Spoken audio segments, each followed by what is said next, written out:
Hey everyone, and welcome to Comics from the Multiverse, the DC Comics podcast from Maleev TV. I am Peter, your host, your man in charge, your head honcho, the best of the best, the creme de la creme.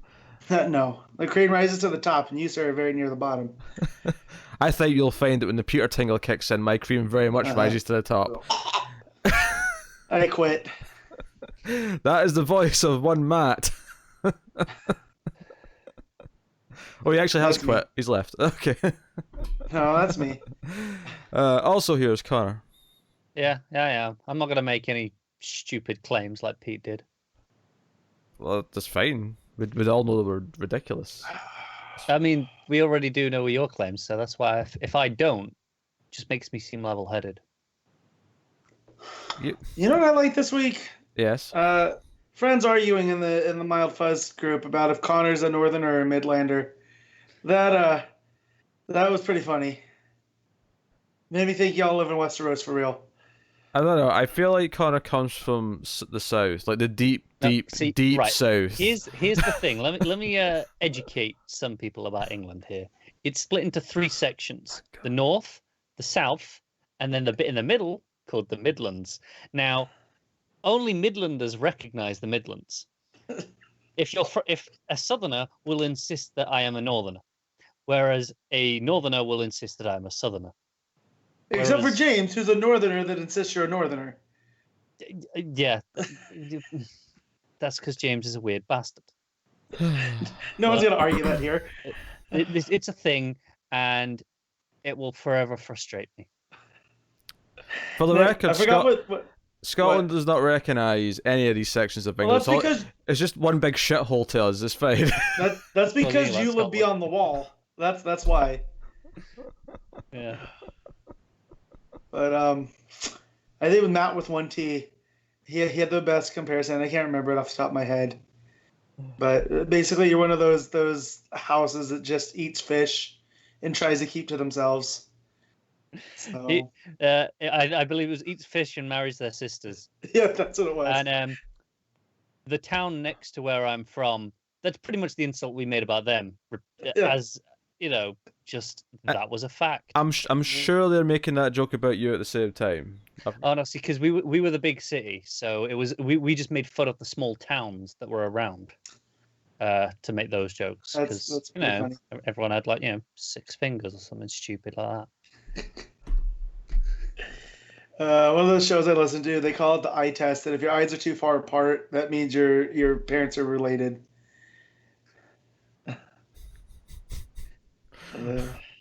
What? I don't know if this is better or worse than football talk. I mean, what did we start with this week? It's not baseball. I mean, inbreeding the centre of England. That's the opening topic for this week. Apparently. I'm gonna say it's kind of similar to the U.S., but we do east, west, and then everywhere in between is called the Midwest. Like there's no if you're from basically west of Colorado, you're just claimed as the Midwest. But if you're east of New York, it's also the Midwest.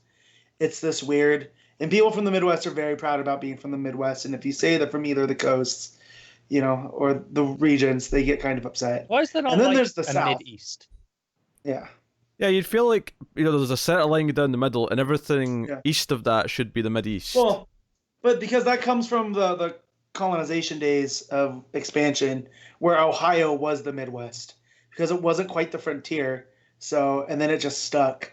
So now you have people as far back east as Ohio are claiming Midwest. So is it Midwest in the sense that the entire continent's in the West, so the middle of it's the Midwest, and it's not the Midwest of the US?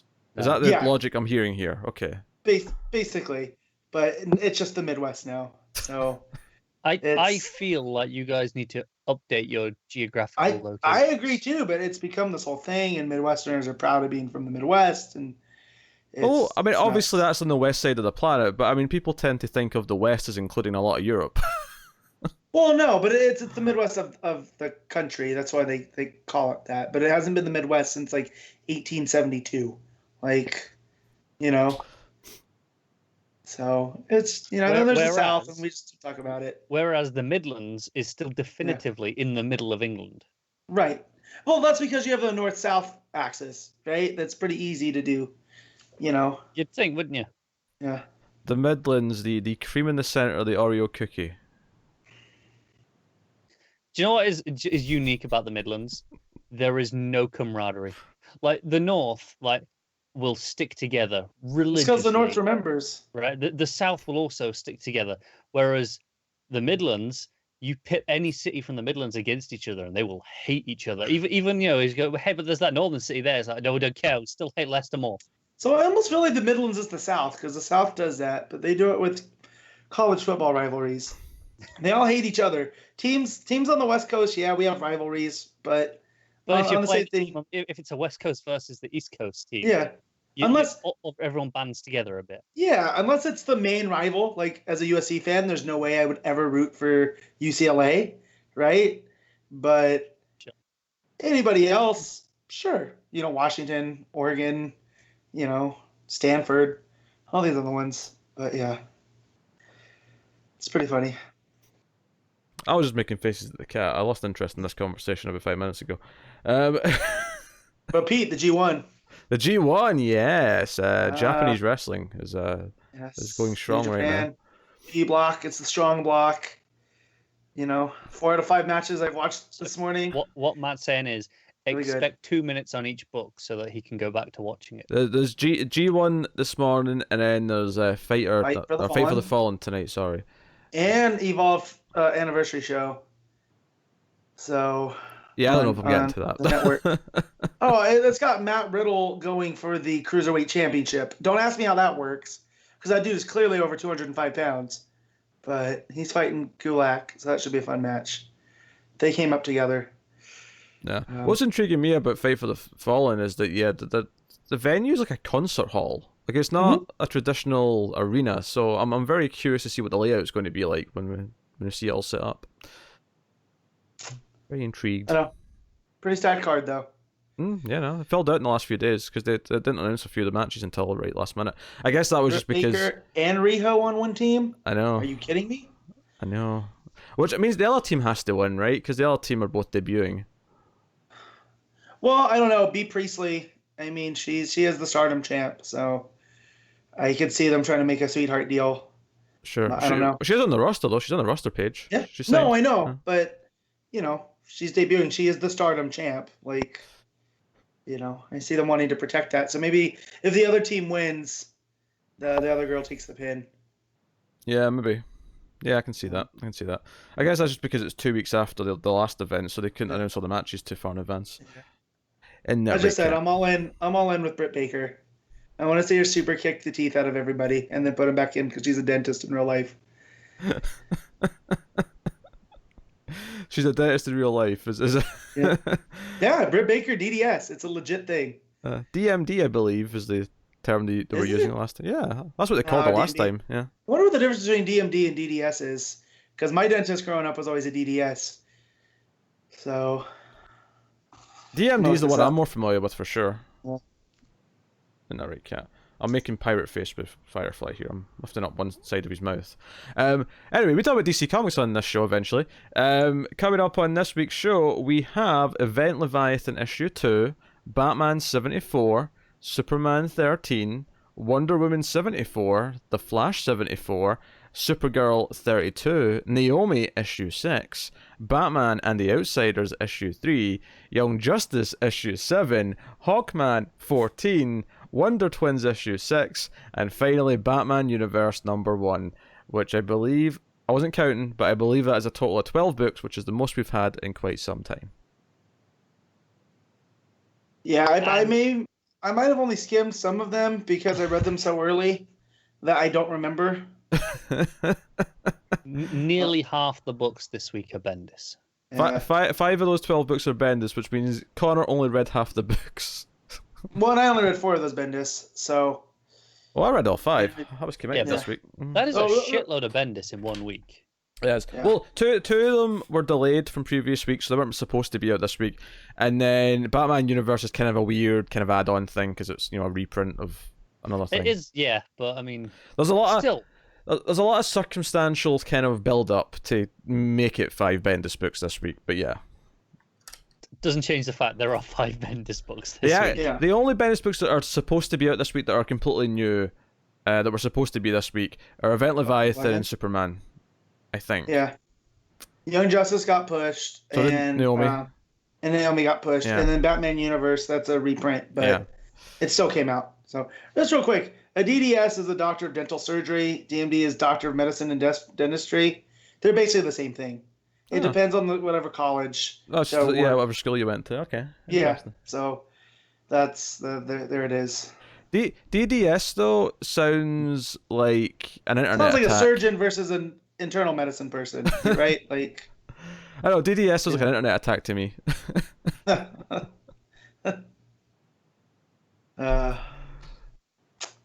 Is that anyways, DDS? DDoS. DDoS. Yeah. I knew it was similar. I knew it was. There's a reason why it was right in my head. But yeah. So yeah, a lot of books, but we also have news this week. So there's that. Thank God we didn't get solicits though. Yeah. Needless to say, we're not asking for questions this week. Not surprising. So let's start with the big 2 books that were announced from Black Label for later this year. Jeff Lemire is doing more DC work. He is writing 2 Black Label books that are going to launch this fall. We already had September solicits, right? So this is probably October. Yeah. Yeah. Will be. Yeah. So the 2 books are Joker, Killer Smile, which will have Andrea Sorrentino on the art, and the question. Andrea. I want to get the pronunciation right. Andrea, sorry. Yeah.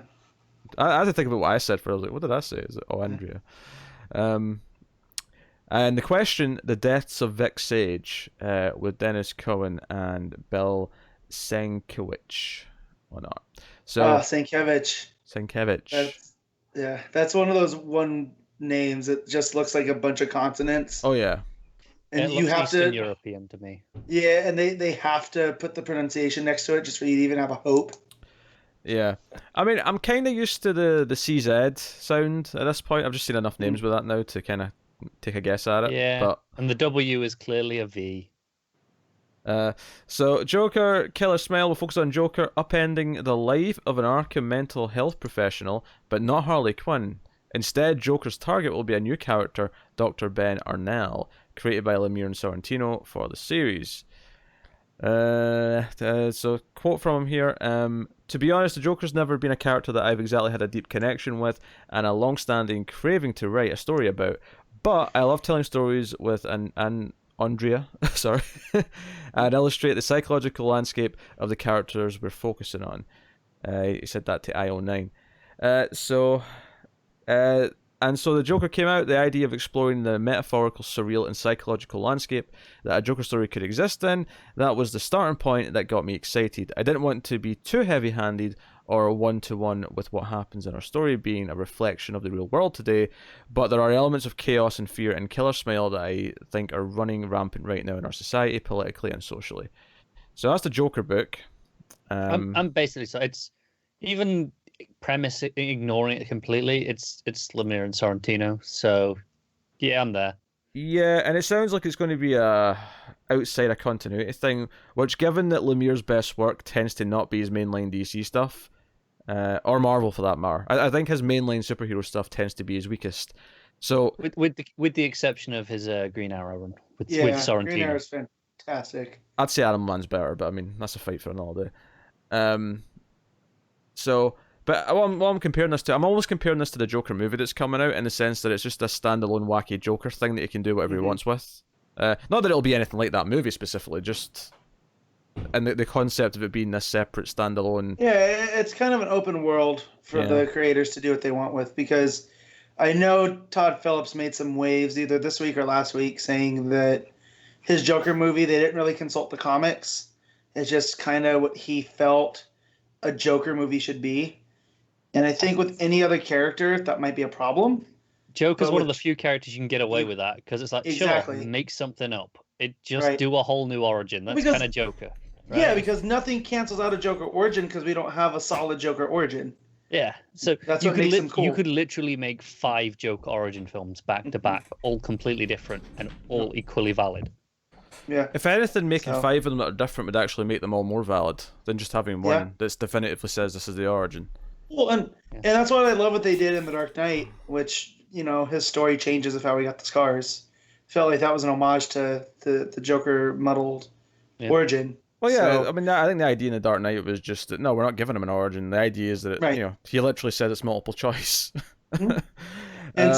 And I feel like with Black Label, that's kind of perfect. Usually I'd complain about, another Joker book, but the creative team behind it, I'm there for. Yeah. And B, this is interesting. I think that's 2 Joker books starting in October then, because the Sejic one's October, right? Mm-hmm. Well, that's a Harley one. Well, yeah, but it had a big bit of Joker in it as well, right? In the premise, if I recall. Yeah, I mean, he's the inciting incident to her. Yeah, but that's true. I think this one's out October 30th, which is the same day as the first of the Joe Hill comics that we talked about last week. So that's going to be a hefty week. Yeah, it's going to be 3 issues running every other month. The Question, The Deaths of Vic Sage, Lemire and Cohen, and Sienkiewicz will explore a version of the titular hero who dies and is reincarnated over and over in his home city of Hub City. Going all the way back to the Steve Ditko version, you have this man who's connected to his society, but at its heart, the stories were always existential and about searching for identity. Let me explain his take on the character. There's so much angst in society right now that it stems from people not being able to see things from the other's perspectives. And so a character like The Question can almost start off as a cipher who goes on a journey that brings shades of grey into his world as the story unfolds. So, that's going to come out on November 20th, and that's going to run for 4 monthly issues. So Joker's going to be 3 issues every other month, presumably oversized. Question's going to be 4 monthly, which I would assume means they're probably going to be standard length, but I could be wrong. It depends if they get all ready before they start coming out or whatever. Yeah. I was just thinking, usually we get solicits this week, right? On the Friday now. I wonder if they held them back a week because it's Comic-Con next week, right? So I wonder if they held them back so they can have any more announcements. I think there'll be more announcements for Comic-Con. Maybe not a ton, but I can see them back. At least a couple. So those 2 Black Label books, and I hope you like Joker because we're getting another Joker book. Sorry, Matt. This is curious though because John Carpenter, and yes, John Carpenter, the director of Halloween, The Thing, Assault on Precinct 13, Prince of Darkness, that John Carpenter, and Borderlands 2 writer Anthony. You left out Vampires and Escape from L.A., Pete. You couldn't have just at least said Escape from New York instead? No? No, I had to go to the bad ones. Vampires wasn't terrible. They've done worse than Vampires. It's not good. No worse. Anyway, so this is a one-shot. It's a one-shot by Carpenter and Borderlands 2 writer Anthony Birch. It's tied into the Year of the Villain, sort of ongoing event / banner, whatever you want to call it. Joker Year of the Villain issue 1 is scheduled to be released on October 9th. A lot of Joker books in October, which I guess makes sense because the movie's out then, but also he's kind of a scary villain, if written that way. Synergy. Yeah, Philip Tan and Marc Deering on the art. You're the villain. As I say, Birch is already a collaborator with Carpenter. They did the Big Trouble in Little China book together. A year or 2 ago, whenever that was. Year of the Villain falls Lex Luthor, a now reborn human-alien hybrid. Right, Apex. Yeah. Offering various DC villains and even some heroes heightened abilities and or chills if they'll join his Legion of Doom. But the Joker, being the Joker, isn't waiting by the phone for Lex in the Joker Year of the Villain issue 1. This puts the Joker on a mission to get his swagger back in a world gone bad by outbadding everyone else, proving that he is the greatest evil, is always the one that leaves them laughing.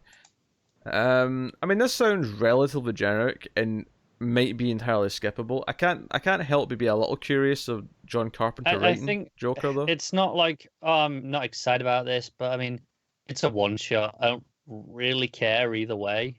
You know, it's there. It's not hurting anyone. Yeah. I think I'm curious enough to try it, especially if it's not a super busy week. Yeah, it depends on the week, because it's a 40-page, so it'll be low priority on that week, but, you know. Yeah. There's a comment at the bottom of the article that says, by their count, it'll be the 7th Joker book on the shelves concurrent with the movie. Synergy. Yep. Gotta have some synergy, folks. Mhm. So this Dexter headline confused me when I looked at it, because I thought I did this headline a week or two ago, and it's the exact same headline, but it was updated, and the same things happened again. Shazam issue 7 is pushed back, and which also is now pushing back 8, 9, and 10. Yeah. So all of it's been pushed back. So Shazam 7 is August 14th now. Shazam 8 is now August 28th, although we'll see if they hit that. Issue 9 is following on September 11th, and then 10 on September 25th. Now, those are all quite close together, which leads me... They're every 2 weeks, which means it's bullshit. Well, it's probably bullshit, but at the same time, like, if they actually hit anything close to this, and I'm not saying hit exactly this, but if they hit anything remotely close to this, it means they've got different artists working on all 4 issues. And that's why they're... And that's why they're all going. Like, it wouldn't even surprise me if like 8 and 9 are already done and they're waiting on 7 being finished. Maybe. I'm wondering though if the delay is coming from John's, given the other delays that we've been having and are about to talk about. But it just, my whole thing is I don't know his life, right? But well, hold on though. If it was John's, then why would they still be scheduling all these books so close together as if they're still going to come out? Surely that means. Because DC always does this. They rarely push back in bulk. That whenever we got Doomsday Clock delays, the issue after was still scheduled. Well, yeah, no, but this has 3 weeks later. but these have all moved. This is all new dates. Yeah, no, that's what I mean. So this is pushing back concurrently with it, but But I feel like this is a case of we'll push them back properly when the next one's out. They'll worry about it then. Maybe. I don't know. This is a fishy delay to me. Like, just the way it's. Yeah, I mean, it says here, Eaglesham remains solicited for all 4 issues, so they've not changed the artists apparently. I feel like that. I feel like that's just them saying they've not heard of any changes, but internally at DC, it might actually already be like 5 different. Because the last like 3 issues have all had like 4 artists each. Like they have. So but they've got away with that by having it being set in the different lands, and using a different artist for each one. As we move away from that, they can't keep relying on that crutch. Yeah, they'll just have to do it anyway. There'll just not be a narrative reason for it. It'll just be here it is. Yeah. Deal with it. And then, as hinted at there, Doomsday Clock issue 11 is now scheduled to come out on August 28th. Now, it does mention here it was originally solicited for May 22nd, but I mean, issue 10 didn't come out until like May 29th. May 29th, yeah. So the May 22nd date was never happening. And we knew it was... Even from the day it was solicited, I think we knew it wasn't happening. So... I'm just saying, my prediction of when this is going to finish is looking more and more likely. In 2 years. Yeah. Yeah. I don't recall Connor saying anything to that effect. Screw you. I do. There is evidence. I do. I don't recall anything. We had a bet on. Pete's just annoyed that I remember a bet. What was a bet? Well, I mean, a gentleman's agreement with a wager. There was no wager. There was just very little stakes. What was the wager? I don't recall, but I'm sure there was. Yeah, because there was probably. none. You just said this is what was going to happen. No, because I remember us all kind of guessing when we thought it would end. I think a slap bet. I think a slap bet needs to happen. Ooh. I'm okay with that. Why would I agree to that now when it already looks like he's winning? That's so no. Maybe we agreed to that 3 months ago, and Pete's just convenently forgotten. No, I have not. It's like, no. I have remembered. Thank you very much. There was no slap bet. Damn it. Slap bet. Oh god, I don't even know what to say anymore. I don't even know what to say. So, yeah, delays. Well, that phrase just terrified Pete enough that he forgot what he was going to say. I feel like he's made some bad slap bets in the past. This one's coming back to haunt him. He's scared he'll get that beard slapped off his face. Hey, you're the one with your cheeks still exposed. You'd feel the slap worse. Yeah. Yeah. You'd feel the smack. but I'm not going to cushion. lose, so it's Yeah. irrelevant. My beard goes back pretty quick. I'm not really even that worried about it. Whereas Connor's a lifetime achievement beard. He's been growing that since he was 6. Yeah. Come on. Especially the cheeks part. He's still waiting for the cheeks to fill in. Yeah. Cheeks just get itchy. The cheeks get itchy. Where am I? Cheeks get itchy. Are you still talking about your face? I'm not sure. Ew.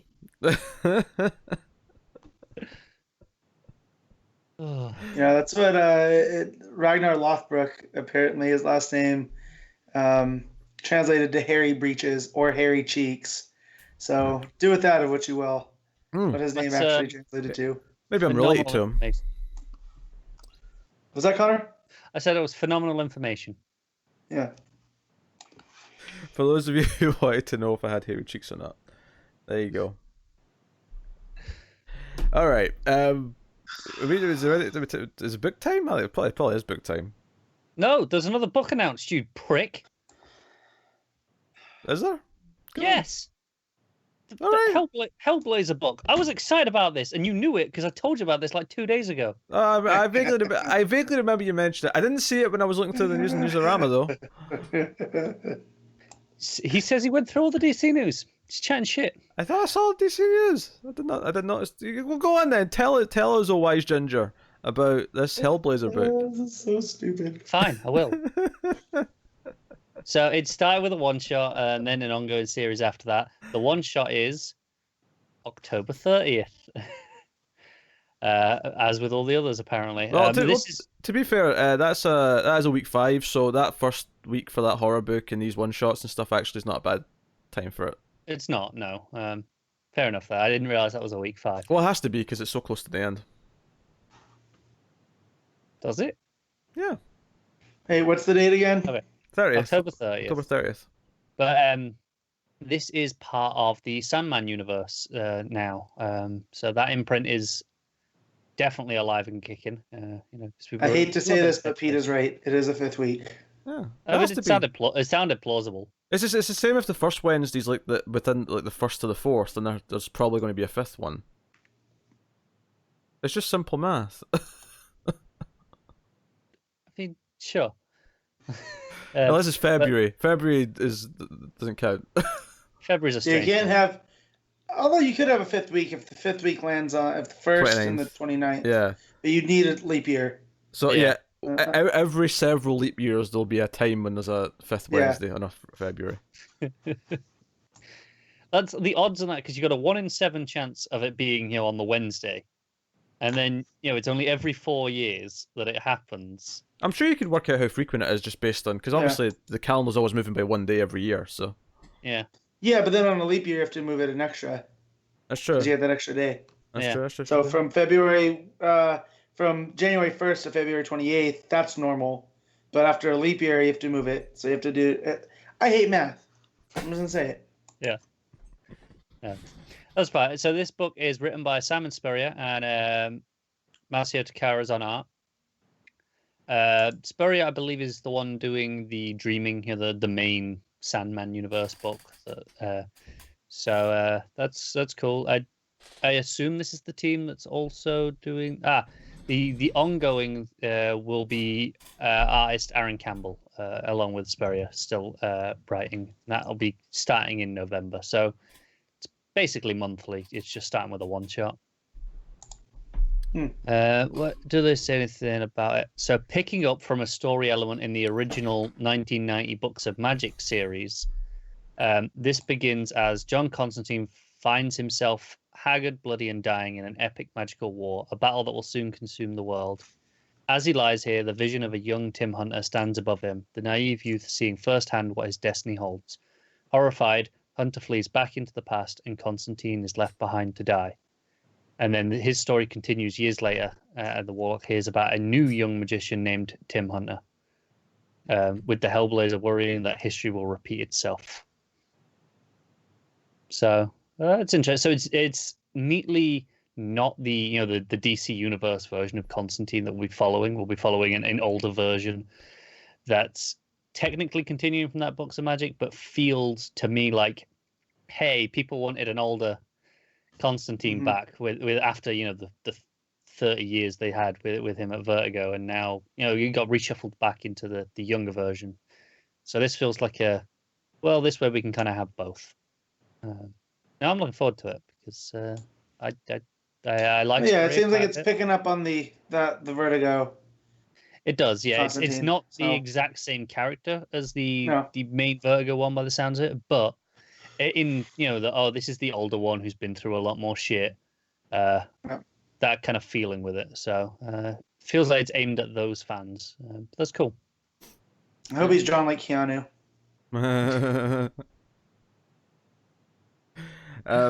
Yeah, I probably won't even try this, but yeah, knock yourselves out, fans of Constantine. Yeah. Okay. Any more news? No, I'm happy now. But that was a big one, and you were a dick for not including that. I feel like you may claim otherwise, but that was a conscious choice on your part to overlook that. That was not a conscious choice. It's just that unimportant that my brain didn't even register it. Dick. Well, we'll start off the books this week. Continue with the Event Leviathan, issue 2. Bryan Michael Bendis writing, Alex Maleev on the art. And forgive me if I have to check the comics as I go here, because I read 10 books in the last day. So Yeah. one must remind themselves of what each book was. Although I do remember this fairly well, actually. Yeah. So yeah, Bryan Michael Bendis writing with Alex Maleev on the art. Which, first of all, the art in this issue, Jesus Christ, it's gorgeous. Yeah, it's not even fair. I'll say it now. Maleev's Batman is phenomenal. It's up there with his Daredevil. Yeah. It's easy. I wish we could get a moment where it's Daredevil's Batman drawn by Maleev and someone calls him Grey Daredevil, just to counterbalance the red Batman from Wade and Somni. So this book, though, it's so moody, and it's not. I was gonna put this out there. Event Leviathan's not an event in the way of, Crisis, or even what was the last big story that we had? There was a lot of tie-ins to. A lot of tie-ins to. And we know there's a lot of tie-ins to this, but No Justice, maybe. yeah, maybe it was No Justice and the Metal. It's not an event like that. This is just a big story where the status quo is going to shift, but Bendis is using this opportunity to tell a detective story, and Batman's his Sam Spade. Yeah. And I freaking love it. Yeah, no, I mean, the fact that this is a story with the core kind of narrative device is a conversation between Batman and Red Hood, and I'm not mad about it. Although I will say this, because I don't read Red Hood, I didn't recognize Red Hood at first because I wasn't used to this new costume. You know what gave it to me was the crowbar sword combo. I was like, I oh, told you, it's stupid. that's Jason. Yeah, that's Jason. No, it wasn't until the next page where I could see his logo, and all that said, by the time that I could see that, Batman had already kind of addressed him. But yeah, so they're on a roof talking about what's going on. Jason's. There's been an event across the street where Batgirl and Green Arrow were attacked. Batgirl's MIA. Which we saw that in the $1 free comic book day special. We did, yeah. So he's basically running down with Jason, what's going on, and we find out about some new events, some new investigative things that have happened. We know the question was waiting at Sam Lane's hospital room, but we get to see what happened now. One of my favourite panels of this was I mean, all the pages here are great. Him just waiting there and listening to the conversation outside between the orderlies and whoever and the guards is great. But eventually, this random character with a helmet, unless you recognise him, and I'm being adult here, but I'm pulling him up. Give me a minute. Yeah, but this dude in this sort of gladiatorial-esque helmet walks in, and it's so in the shadows and dark, and it turns out this fight with Question. It's so good. And Sam Lame actually wakes up and shoots the guy and kills him, and then tries to shoot Question. And so much stuff. I love how once the shot happens and the flash happens and there's blood, a lot of red and oranges start creeping into the colors. Because before that point in all these scenes, it's all like dark blues and greens and just all these deep cold tones. And then all of a sudden, these reds start to fill up the pages. And it's also when Leviathan shows up, and his main motif is red. Yeah. So there's a shift. No, this character is Casey Kleba, and is just a. He's been in the animated series. That's strange, but he's an Argus operative, and they talk about that here. He's just an Argus. But what I mean is, I shouldn't have recognized him from a glance. No. But he is like, this is where Bendis really nails things like this. He did pull him. He showed up in the Young Justice show. He was the security guard at Detroit Star Labs. Okay. So that's pretty cool that he instead of just creating a random character that's just cannon fodder, he pulled into the history of DC, which is pretty cool. Yeah. Although but we get a nice Leviathan doesn't show up in this scene though, like you just said. He shows up later with Plastic Man. Yeah. So there's basically two main flashbacks in this issue. Is Batman's talking to Jason Todd about what they've been investigating, and Plastic Man squeezed into the morgue to get to the body to get some evidence and DNA samples and whatever. And Leviathan shows up and basically makes his sale pitch to Plastic Man, and tries to appeal to him like, "Hey, you used to be a criminal, but you've overcame that. You've become better. Surely you could see that everything needs to become better," kind of thing.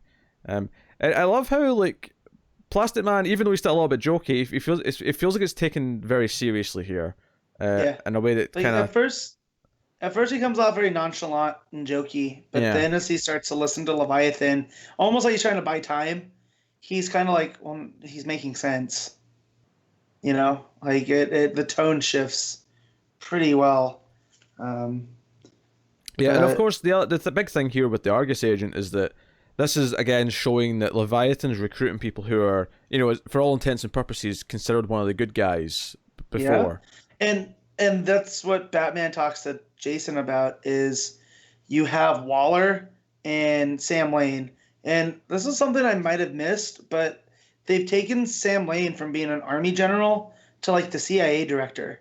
Because they basically call him the top spy in this. So I thought that was interesting. He got a promotion at some point now. He's doing all right for himself. So, which I was unaware of. But it's basically like, well, what if we're looking at this the wrong way? And Sam Lane and Waller are the problem, and Leviathan's not. Yeah, because they introduced that idea. They theorize a couple of things. They theorize like, well, how do we know that Lois can be trusted? How do we know that any of these people? And Batman's like, well, we don't know for sure, but her entire family was attacked, and she's Lois Lane. Yeah. So I'll take an educated risk. Take a risk on her. Yeah. But like no, like this kind of pitch, and it's like this idea of like Batgirl's missing right now. Is there a chance that Batgirl, like, do we find out later in this book that some of the heroes who have went missing have actually sided with Leviathan? And one of the interesting exchanges for me in this Plastic Man scene is that, he says, "Who are you?" to Leviathan, and he says, "You know who I am." So we are going to get a reveal of who this is, and it's going to be someone that the characters know. And even the exchange after that, he starts listing teams that Plastic Man's been on. Yeah. And at first I misread it, and I thought when he says, "You know who I am," Justice League, I thought it was saying that he had been in the Justice League, which he might have been still, but... well, I think that's the point of that scene, is it's a little bit of a breadcrumb. It could be a red herring, right? But then he also says the All-Star Squadron, the Freedom Fighters. Now, up until recently, you can't have the All-Star Squadron without the Justice Society, all right? And then the Freedom Fighters, how do they play in to continuity? So right there's something that's different. Well, I think does that imply that this character, whoever it is, has knowledge of things that have changed or other Earths? I think so. Because as of right now, the Freedom Fighters are only on Earth 10, well, Earth X. So unless things have changed and we don't know quite yet. Same with the All-Star Squadron. That was, a post-Justice Society team. And then you get into the Secret Six, the Terrifics, the FBI. So that's telling me that he knows Plastic Man, or they know Plastic Man. and that maybe in this continuity, the All-Star Squadron Freedom Fighters are not where we think they are, right? Because he finishes those with teams that we know Plastic Man was involved with. So, although when was he part of the Secret Six? I thought that was Elongated Man, but who knows at this point. Continuity, be wonky. Yeah. They've merged them. He's both now. Yeah. I hope not, because I much prefer Ralph. So. Are you a fan of Sue as well? Because I'm sorry, Matt, it's not going to end well. What's that? Are you a fan of Sue as well? Because yes, sorry, I know. it's not going to end well. Yeah. So yeah, the scene ends with Prometheus. Not Prometheus. Sorry. Where did that come from? I don't know. Oh man, that's your educated guess. You think Prometheus is involved? I really don't. I certainly hope not. You think he's? What was it? Was it the Ghost Sector? Is it not the Ghost Sector? The Ghost World or whatever his realm that he accidentally encountered the Phantom Zone. Oh, I can't remember. That's how he was getting around. Do you know what?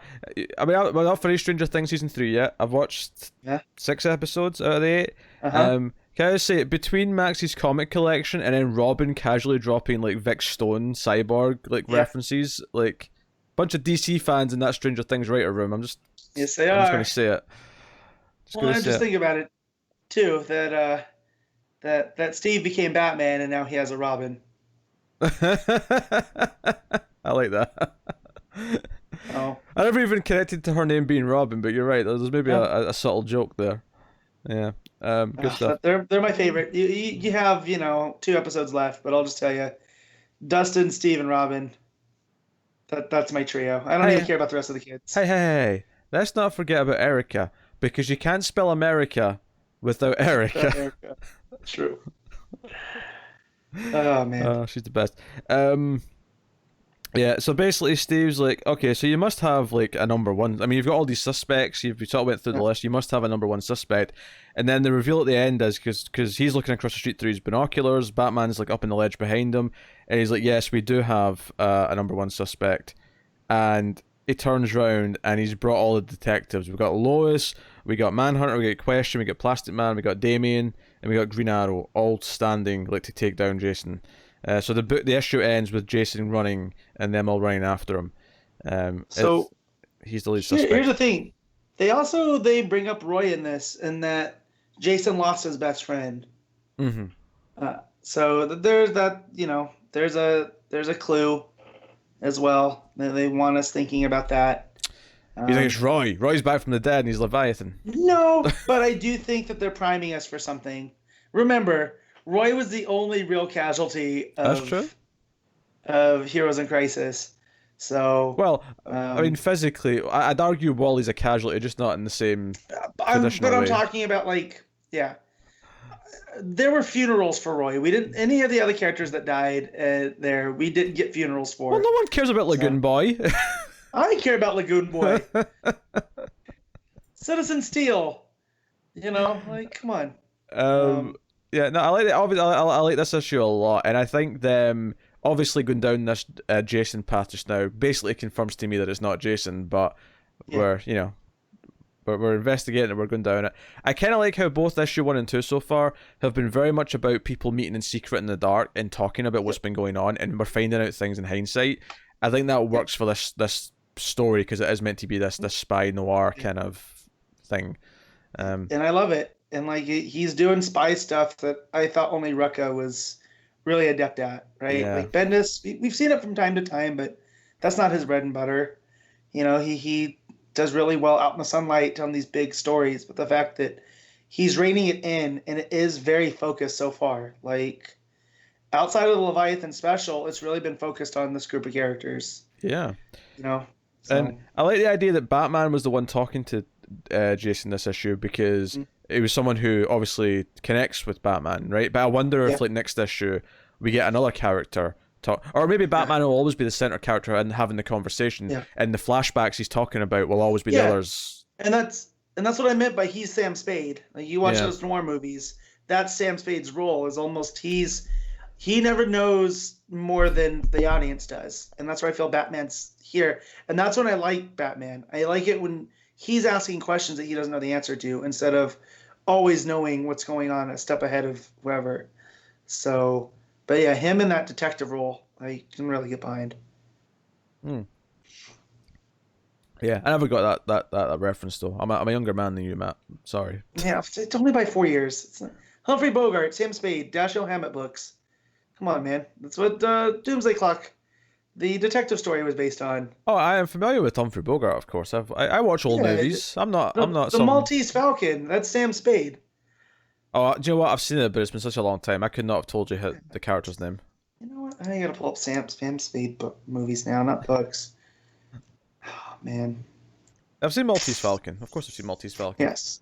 It's my stepdad's favorite movie, and he has a bus based off of Maltese Falcon. Oh, I do in own his that. office. I own that on Blu-ray. I wasn't sure if I did, but I do. It's Houston, right? John Huston directed. Yeah, that sounds right. See, I know old movies from time to time. Yeah, I like it. I love it. When it comes to that era, Well, I think it's not the best bogey, and it's not the best of those noir, but it is still pretty. if we're going to do a noir movie, Double Indemnity is the one I'm going to vouch for. Oh, it's fair enough. Billy Wilder, man. Billy Wilder, That's the director. I will prefer Wilder to Houston when it comes to the noir, because Sunset Boulevard, that's another really good one. Films, yeah. So he was the Maltese Falcon, Life of Riley, but Bogart only played him once. So, but anyways. All right. I feel like Maltesers should do like a falcon-shaped version. They should for like Easter or Christmas. Yeah. So you can buy and Falcon. Eat a Malteser Falcon. Yeah. Those are malt balls, right? Maltesers. Just a crunchy kind of honeycomb. Yeah, no, they are. They're malt. Yeah. They're malt surrounded by chocolate. They're called Whoppers here. And they're quite good.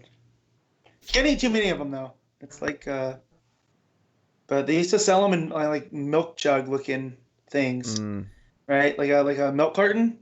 No. So you'd have to open it up like that and you'd pour them out. You typically get them in bags, but you can get boxes of them. Are quite big. Yeah. I love the chocolate that comes in Maltesers though. So I always love at Easter getting the Malteser Easter eggs, just because it's just that chocolate on its own, and it's glorious. Anyway, that's not making me hungry. I'm already pretty hungry. So what are we rating Event Leviathan issue 2, Matt? I'm giving this a 9. Art, story, it's very little to find fault with. Yeah, I am going to concur with the 9 out of 10. I think this has been a great event so far, if we can even call it that. But I mean, it's in the name, so I guess we have to. Yeah, I mean, that's what I mean. That's why I want to strike it. Like for people that might want to read this but are worried that it's going to be an event, there's very little tie-ins, I think, to any of this. Yeah, obviously, it references things that happened in Action Comics and the build-up to it, but I don't think you have to have read those to actually follow this. No, not at all. So if you were worried about any of that, don't be. I would go back and start again. Get the special, and then get issue 1, and you'll be good to go. That's it. Action Comics has been very good, so if you want the full context, then by all means, go and read Action. But you know. Alright, so that's Event Leviathan. That'll take us on to Batman issue 74. Tom King writing with Mikel Janin on the art. Connor, you've been tagged back in, I think. Yeah, I'm here. Oh, it's like a 3-man tag. Now you get to take the heat. Yeah. You get beat up now, Connor. Is that because I'm the one that's going to be negative? No, you're going to be the one who takes the pinfall, right? You're there to protect our reputations. No, Connor. No, Pete. We're going to win. I don't lose. I am like the Young Bucks. If I'm on TV, I don't lose. All right? It's elimination. Connor gets eliminated, then we win. There you go. We're basically the New Day in the darkest timeline. I have no idea what you're saying. Which one? Don't worry about it. Well, you're Big E, obviously, Matt. Let's get on that. So I think you're Woods. You're the more cerebral of them. Okay. You know? I could see me playing a trombone that I can't actually play. Yeah, sure. And then at least Connor is Kofi, who's the champ right now. So, Connor, for context, they're a group of 3 black wrestlers that, in the darkest timeline, we are the whitest, pastiest version of the New Day. Right. Okay. There you go. That's it. They're fantastic. We're the pasty version of the New Day. Yes. Is that how you're phrasing this? Yes, the whitest, pastiest. Well, Connor, look at Connor. Connor's skin is literally actually white right now. It's like actually glowing. bright white. Do you know what you can blame for that? What? On The sun? this monitor here, I got my comics up, and I'm flicking through Batman, and I've got my problem page, Uh huh. and my problem page is the one where I thought I was reading a Bendis book accidentally somehow, because it's just one giant. Ah, basic I word knew balloon. you were going to complain about that page. Oh, it's a You know terrible. book. what? I have been very critical of Batman recently. I did not mind this issue. You know what? And I have to agree with Matt. I think this was much better than last issue. It cut to the chase. I still don't like what's going on. I feel like there's a shift in art, that something changed, because there's a reason this got delayed. And remember, they resolicited it with a different cover. I feel like something changed, and they're not going to tell us. Here's I think this issue, compared to last issue, I feel like very little happened, and it was mostly mumbo jumbo. I think this story actually had all the plot. This issue had all the plot of this arc, essentially. Yeah. And outside of revealing what they were doing at the end of last issue, this issue actually had all the development and the debate between the characters.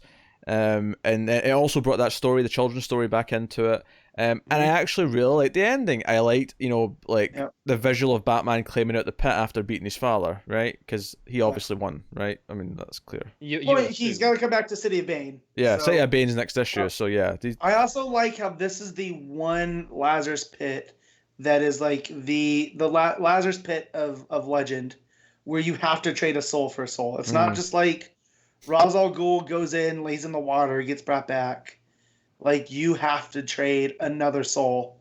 And so where I thought this was going was that Thomas was going to sacrifice himself for Martha, and then I see them carrying one dude, right? I was like, oh no, they're going to put that in there. But I do like how relevant the story, the Russian story was, and Thomas basically being like, man, you're such a crybaby. You would sit there and whine until I would come and tell you the story, and like, your mom coddled you. You're way too old to be coddled. Like, I'm loving this Ron Swanson kind of version of Thomas Wayne. Do you know what I liked about the story being brought back into it, and the idea of, like, we never knew at the end if the fox actually made it out of the pit, right? He did a lot of bad things to survive, but did he ever actually make it out of the pit? The story ends ambiguous, right? And I kind of like this idea that even before his parents' death, there was this kind of determination built into Bruce where it was about believing that if it was him, that he could get out of the pit, right? And that, and that the story would change because, something different would have happened. So it also speaks to his compulsion to want to change things. It's basically, and just keep going at it. And not in a bad way, not in an infuriating way, but it's kind of it's his belief of, like, no, I can do this because I'm the goddamn Batman, right? I'm going to do it. Yeah, it's well, when we talked about First Man, right, on the end of the year special, I said it wasn't so much about obsession, but about determination. And that's what this story is. It's Bruce's determination, and I'll take his determination over his obsession. It's about him always finding a way, no matter what. He's like, there has to be a solution to this. There has to be a solution, and obviously, there's not literally a solution to the animal story, but he does climb out of the pit at the end. Right. Well, it's almost like that's left a mark on him. That story is kind of in the back of his mind always. Yeah. Like, well, no, I'm gonna find a way. And I love the dynamic between him and Thomas, and just like him playing this put upon father who missed his son growing up, right, because of what happened on his world, and now he's being able to be face to face with his son, and conversely, Bruce gets to be face to face with his father, and how much different he is. Like, they're both different from what they would have expected, right? Yeah, I mean, I think I did generally like the idea, because I do think that Thomas, in a lot of ways, was intending, essentially, like, he didn't necessarily think he should stick around, but he wanted to give Martha back to Bruce, because if he can give Martha back to Bruce, then he doesn't have to be Batman. It's the idea that this will free him from this burden, correctly or not, as that may be. But with the way Gotham is, there always has to be a Batman. Even Thomas realizes that. Yeah. And I almost felt like Thomas feels Bruce is not cut out to be Batman because he's his mother's son, right? but Thomas had to make the hard decisions. He basically, he doesn't tell Bruce this, but he had to kill the Joker version. That was Martha. Yeah, in there's a moment where he asks how Martha died, and he almost says something and then goes, "Yeah, it's not important." So it's almost as if he's making up for this, like, I'll be Batman so you don't have to. And it kind of feels like in the layeredness, like we know, like I joked about this when I met King at WonderCon, with the Hal Jordan issue about, someone that has a difficult relationship with his father. He goes, don't we all? This is King coming back to this. This is also Mr. Miracle and stuff. It's the father doing things so the son doesn't have to, right? And the son being like, well, no, I can handle myself. But, there's that patriarchal idea that, like, no, I'll shoulder this burden. And we kind of see that in Bruce from time to time with the Bat family. Joe, right? It struck me about this issue being so much better to read than the last issue. Is that no Home on the Range? No Home on the Range, but if it convinced me that, like, the last, like, 20 issues of this run probably should have been about 5 issues, and it would probably read much better because of that. Yeah, which makes me more excited for Batman and Catwoman, because they're reining him in with 12 issues. Yeah, and does it only need to be 6? Hey, 12 to 6 is better than what we've had these last, like, 6 months. Yeah, it is. Because this issue, I mean, like or dislike what the story does, and that's maybe a separate argument. Although for the most part, I think it handles what it's doing pretty well. I like what it did with the story, but the children's story. I mean, and I'm okay with Thomas Wayne from Flashpoint Batman being, kind of crazy and having these deranged ideas. And I like the trick that Bruce was never going to let this happen. That he buried the body somewhere in the desert so that he would never find her. And yeah, so that's all fine and well. But it just reads so much better. It has a pace, it has a flow, it feels like stuff happens, it feels like there's a dramatic point to the issue, and I feel like that's been missing in a lot of King's Batman over the past year. And it's been frustrating. Like, I haven't felt this good after a Batman comic since the Mr. Freeze story. Like, and that was how long ago at this point? Exactly a year. It was right after the wedding, wasn't it? Yeah, it was probably like last August, something like that. August, September. Yeah, so when that ended, and it's been kind of in a holding pattern, I feel like here we're back. We kick off City of Bane next week, but no, I definitely feel so. As good as Janin's art is, there's a part where it gets extra shadowy and extra inky. And I definitely feel like there was a change of some kind, and I don't know what that change could have been. But again, this got pushed. It got resolicited. Something happened. It didn't get a hard resolicit though, did it? It just changed the cover. Uh-huh. I wonder if there was, like, not bat penis, but I wonder if there was just something like visually or the way that the fight played out at the end that they just wanted to change. So it was just like a section That's they what had I'm to thinking. redo. Yeah, well, Connor's been oddly quiet since the start of this discussion, which means he's been lying in wait with his complaints. So, go on. Do you know, here's the thing. I don't even know what to complain about anymore, because it's just kind of the same feeling that I've got. I particularly complained about the huge monologue page. Just way too much dialogue. For me, you guys are praising the children's story coming in, and that's fine. I think it's okay. I think it beats you over the head with it a bit too much for it to be this on the nose, with literally climbing out of a pit at the end. But but I like that however long ago that story came in, was that the KGB story? Yeah, after it was the middle of that, yeah. Yeah, so late 50s, about 20 issues ago, give or take. So I like that it brought it back here, and it was basically like, hey, you remember that story? No, here's the thing. I haven't got a problem with them bringing it back. I feel it goes so far over the top to remind you about it by doing the whole thing again. Like, oh, here's the whole story again. And, like, the whole issue is, oh, hey, remember that story? And I really felt that when I was reading it. I feel like a brief reminder. Have we not had Bruce and Thomas discussing it? Then yeah, I could see if it was just showing up in narration boxes. But the fact, like, they talk about it and Thomas being like, I don't know why you loved that horrible story, Like why was that even in a kid's book? Yeah. You Well, know? here's the thing. The full thing does pop up in narration over the fight at the end. But for me, like, I didn't even read every panel when it popped up at the end, and it wasn't because I think it's a fault in the writing. I think it's it's the equivalent of you're watching a movie and it'll replay dialogue from earlier, right? But because it's a comic, you obviously have to read it. But it's this thing where I know exactly what it's saying, so I'm letting it be there, and I know it's there. I know it's playing out as I'm going to the fight. You can watch a lot of our reviews. I have problems when movies and TV replay dialogue from earlier.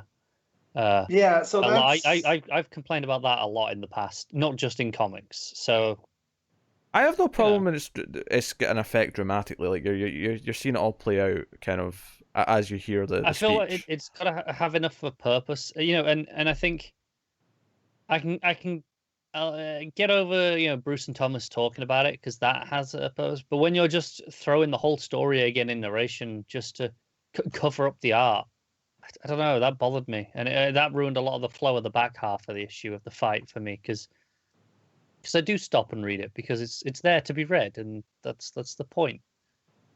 So kind of once they descended into the pit, I kind of didn't really enjoy this issue that much. It's about half. Yeah, I mean, I like the art though. Art's nice, and all the fight when it switches to the red and yellow. I love the colors. I just wish it wasn't all covered up. So I just picked up the Animals in the Pit story, and it's only from 1916. So just think about what was going on in Russia at that time, and you know what I mean, like. Comrade. It's just crazy. Right, your mic's going. Oh. But I think honestly, at this point, I'm kind of just reading Batman because it's towards the end. Here's a question, right? 4 Russians fall into a pit, right? Which one accidentally blows up Reactor 4? I don't know anything about this, but I'm going to say something about graphite because that's all the memes. Also, does Cherry Slurpee mean anything to you yet? Yes. Okay. I wasn't sure what episode, because I binged them all, Yeah. and I couldn't remember what episode. That was the last one. Yes. Okay. But he also likes strawberry. Yes. Strawberry's fine. Oh, dear. Dear. Oh, dear. Yeah. There's people cosplaying as Dyatlov now as well. I've seen photos pop up. Walking around with some fake graphite under his arm. Is that graphite? Guess I should watch Chernobyl. You should watch Chernobyl. It's fantastic. Also, my favorite new thing was someone asked me how something mediocre is. I'm like, 3.6. Not great, not terrible.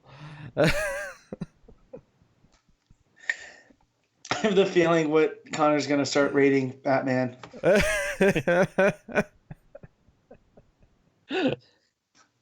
I mean, given what my score actually is for this issue, 3.6 works. Let's go with that.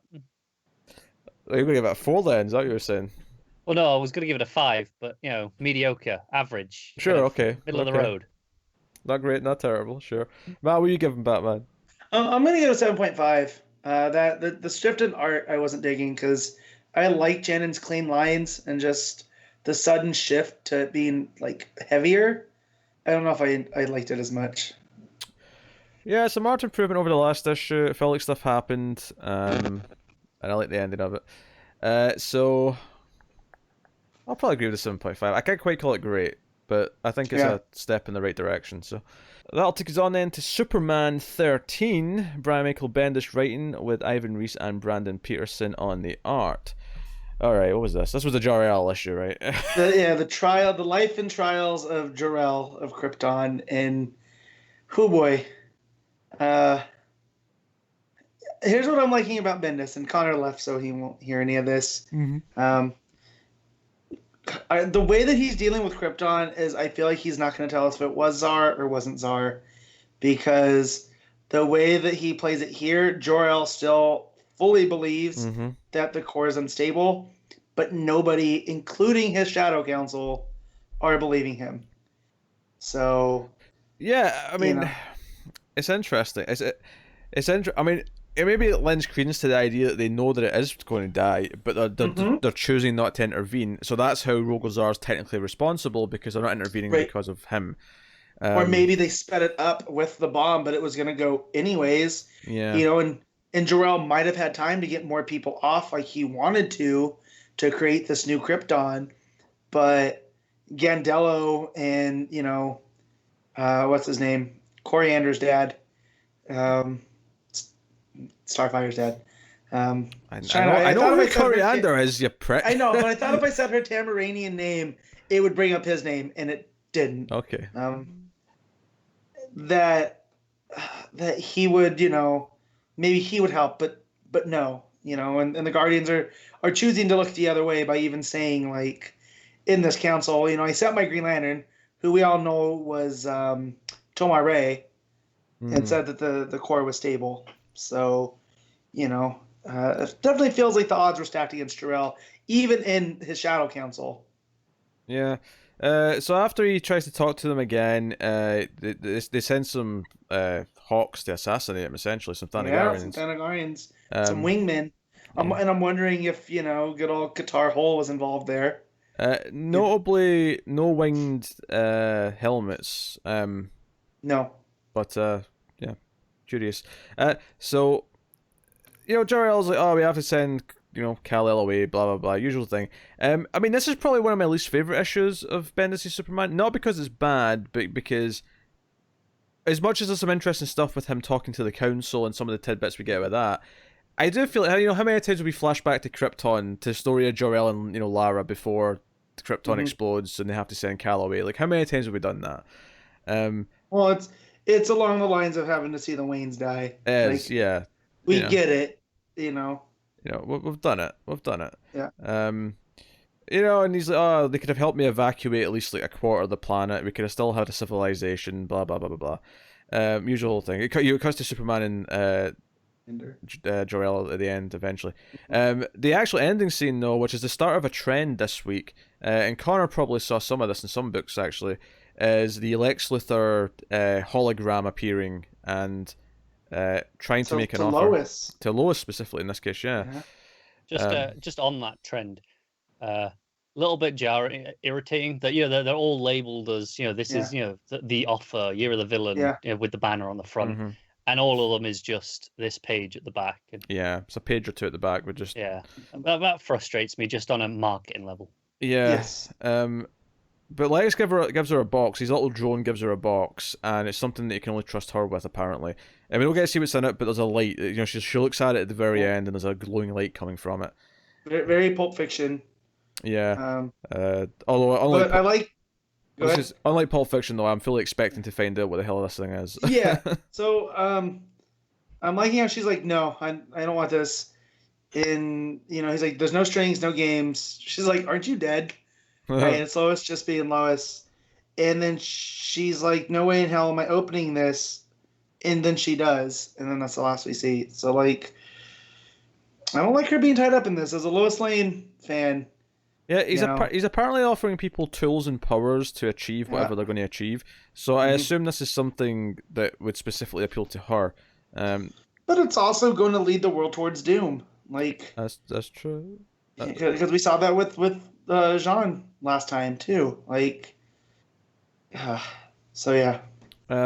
It says next time the shocking conclusion to the Unity Saga. So we're ending this arc next issue, which makes this page here even more tacked on, to be honest. Yeah. So I mean I like kind of like playing with this idea. And at the same time, you couldn't just do a one shot with all because it would just be a bunch of scenes of Lex appearing to people, and it'd be the exact same thing over and over again. Yeah, very tedious. Yeah. So I have to admit these Year of the Villain things at the end of the issues weren't really doing anything for me. On their own, they feel very shoehorned in and kind of just like meaningless. Like, okay, so Lex appeared to all these characters and made them an offer, but the scenes all play out the exact same almost. Yeah. Yeah. I mean, when it's an actual villain, it plays out a little bit more sinisterly. Yeah. Versus when it's a hero, But yeah. Also, just they're not out every book, but I'll just mention the preview for Batman Superman or Superman Batman. What one? Batman Superman. Is it Batman Superman? Because Batman sells more, Pete.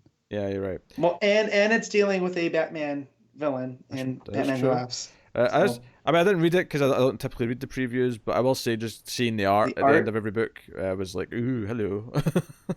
Yeah. I never look. Sorry. I'm into it. It's good.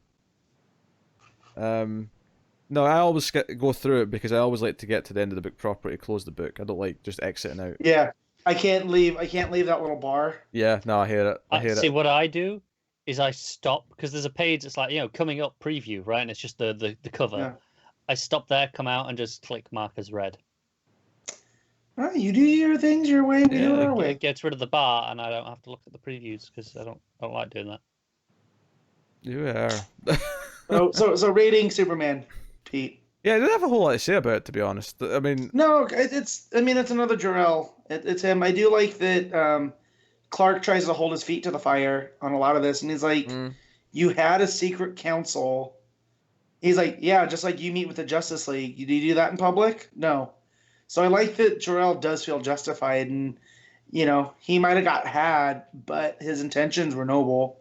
He thought this was for the greater good of the galaxy, but it turns out he made the wrong allies. Yeah. No, some interesting tidbits in there. It's well written enough, like dialogue flows well and whatnot. But yeah, art is fine. So, I'll probably go. You rate it. I'm gonna give it an 8. I enjoyed for most of what we saw, but I'm also you set things on Krypton. I'm gonna tend to like it more. So no, I'll also give it a straight 7. It's solidly well done. It's just I couldn't help but feel like this felt like it was maybe unnecessary, this issue, for the most part, compared to everything else. So we will move on then to Wonder Woman issue 74. G. Willow Wilson writing with Jesus Merino and Xermanico on the art. Connor, you have something to tell people. Yeah. My shop forgot to put my copy in my order. I didn't notice till it was too late, so I've not read this. He's not read Wonder Woman. This is genuinely really disappointing. It probably would have been my top book because it's Wonder Woman. Well, don't you disappoint me. I don't want to hear it. You're going to say positive things only, Matt. It's fine. It's better than the last issue. I'll tell you that much. It was a pretty low bar. Yeah. So, I mean, we're still in the Chi world.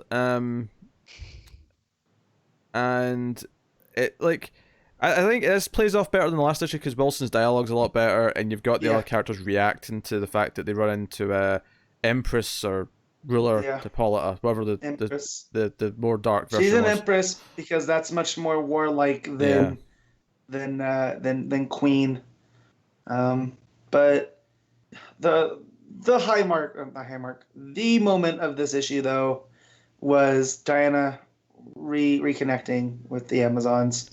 Well, that comes later though. That comes after the whole fight with Hippolyta though. But I get the whole thing. I got bored with that fight because I was like, I don't care about. Well, after seeing them have kangaroo races, I'm just like, eh. Yeah, I feel like the first half of this issue suffers because it's so focused on dealing with this Hippolyta that it feels so tied into what the Orlando issue was. The last issue was. We weren't super into. The back half when she actually runs into some of the Amazons, Antiope specifically. Turns out it was her sword, or we knew that I think, but we knew it was her sword. But when what's her name, Maggie, the friend, Maggie tries to give it back, she's like, "No, you earned that. I left that to find more people because here's the thing: the Amazons are in trouble. We got chased here." And Diana's like, "Well, what do you mean?" And we find out that when good old Ares, he basically caused all this chaos. Grail got out and overtook Paradise Island, Themyscira. And so the loyal to Hippolyta Amazons fled to Dimension Chi, and they're mounting for war. Is it Chi? Is that how you pronounce it? Oh, I'm going with the Greek. That's where it comes from. Is Chi. That's why I chuckled a little bit when Pete said Chi, and Matt's corrected him every single time this has come up. It's fine. Yeah. Not that I'm an expert on it, but I do, a little fun story from high school. When I took the AP test for biology, I never really studied the chi-squared method and explanation on mutation. So when it was time on the test to do the essay to explain it, I knew I was in trouble when I started referencing the X-Men. So Kai will always be tied to the mutant gene for me. So, seeing Antiope and who's Philippus, it felt nice. And it does feel like a nice continuation of Rucka, what he was doing, because this is kind of skirting the rules because Diana's not returning to Themyscira Yeah, in the way that we know it. they say that Themyscira is there because the villains have taken over. Grail has overthrown Hippolyta and taken her prisoner, and it's under siege. So it sounds like we're going back to Themyscira soon. Mm-hmm. Which, because since Ares did what he did and it threw all the gods in that plane into chaos, I feel like the rules for Diana leaving are no longer, they don't apply. Yeah, the rules have all changed. Yeah, because I felt that applied to most of the Amazons, right? It wasn't just Diana that if she leaves, she can't ever come back. Because then how did Antiope leave the sword for others to find? Yeah. So they're going to be coming back, and it's going to be real cool. Like, I love that they built that Rucka built in that obstacle, and I feel like, Morrison does that a lot where he leaves things hanging for other writers to pick up, and then it's really up to them to see what they do. And I have the feeling that Wilson's going to stick this. So, yeah, I mean, I've been really enjoying the run. This is maybe one of the weakest issues she's done, but I think a lot of that is down to dealing with or referencing stuff in the last issue, which wasn't necessarily setting our world on fire. But what it sets up here at the end gives us a clear goal, gives us stuff to sort of focus on, is pretty good. So yeah, I feel weird giving another kind of lukewarm score to a run that I've been otherwise really loving. But it's just the art too. There's a definite difference between Merino and Xermanico, and you can tell. Like, it does not meld very well. They're both on the issue. Yeah. Okay. Basically, after they deal with the Empress, then Xermanico takes over. And it's suddenly a lot better. Yeah, and not that Merino's bad. Merino's serviceable. Like, it's fine, but it's, it's not Xermanico, who we know. And, I have my issues with Nord, but I feel like Nord complements Xermanico and vice versa. If that was those two. I feel like they're different enough that at least it is played for some sort of structure or style. Whereas Merino is still in the same ballpark as Xermanico, but just not as good. So, you definitely see the difference between them versus stylistically. So, but yeah. So, swing a little bit off topic before you finish on this book. Just a little, I was browsing. And the Tom Taylor has shared the new cover. He did? For Deceased, the new variant. So because last time we were speculating, what movies have they got? Don't ruin it for me. I want to see it with my eyes first. All right, fine. Give it a second for Matt because he is impatient and can't be doing it. All right, I'm getting them up as well. I'm getting them. Okay, it's not as good as I wanted it to be, but it's still all right. Yeah, I mean it's a nice looking cover. Like the art. I'll just say, Pete, it does definitely plays with the Warner Brothers. Quiver. Yeah. Unsurprisingly. Although Pete's taking his time. Does Pete care, or should I just? Was this a recent thing? Yeah. Yes. You haven't seen this movie. I haven't.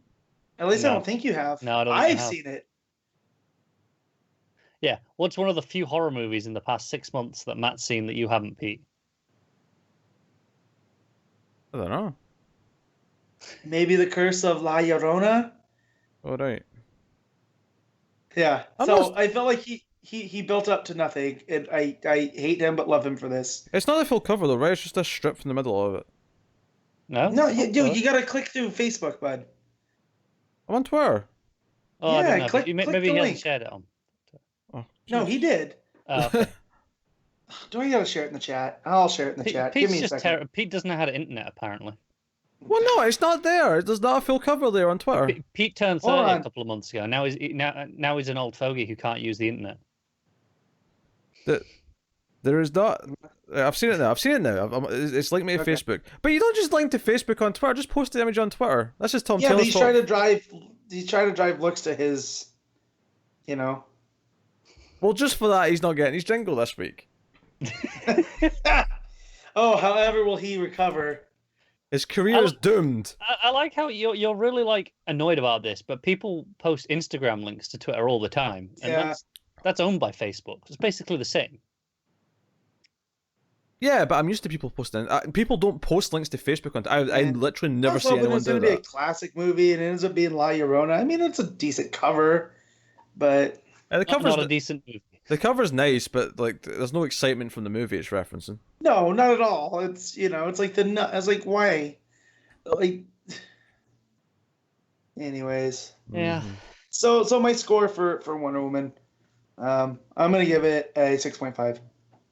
Also, that's the third Conjuring movie cover out of 4. Just pointing that out. Or out of 5, whatever. But that's like 3 of them now from that universe. Yeah, my score for Wonder Woman. Yeah, probably 6.5 as well. Yeah. All right. Is it an N/A? I know. I'll update once I pick it up from the shop. The Flash 74 is next. Joshua Williamson writing with Howard Porter on the art. This is part 5 of year 1. And the Turtles came back from the future. He's got old Flash with him. Young Flash has to save him. Old Flash tries to talk him out of intervening, because if he intervenes, then he might accidentally give Turtle his speed, and therefore everything will change and the loop has to be maintained. But Young Flash is like, no, I'm going to try and change things because I'm a damn hero. And he finally puts on his real Flash suit.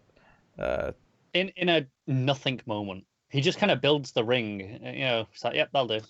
I'm just gonna say I hated this issue. I have not been this disappointment since I haven't been disappointment. I just turned into a meme. I haven't been this disappointed since the Shade stuff. Disappointed! Exactly. Kevin Sorbo. There's a panel of him putting together the ring and got it, and then I guess that's it. To its credit, there was a panel of him working in the ring in a previous issue. Sure, That's but fine. You But- can't. You gotta build up to that. Yeah. I don't understand why you've got the ring before the suit. That makes no sense. I'm to just me. playing devil's No. advocate. No, saying that... and I get that, but like, there's been no talk about, like, even you have his future stuff go. Oh, so you haven't learned how to turn the Speed Force into a suit yet, huh? Just like as a little thing, and then that's what that's what gives him the idea. Oh, I can do this, right? Wasn't that always more of a Wally thing, though? No, but always the suit was from the Speed Force.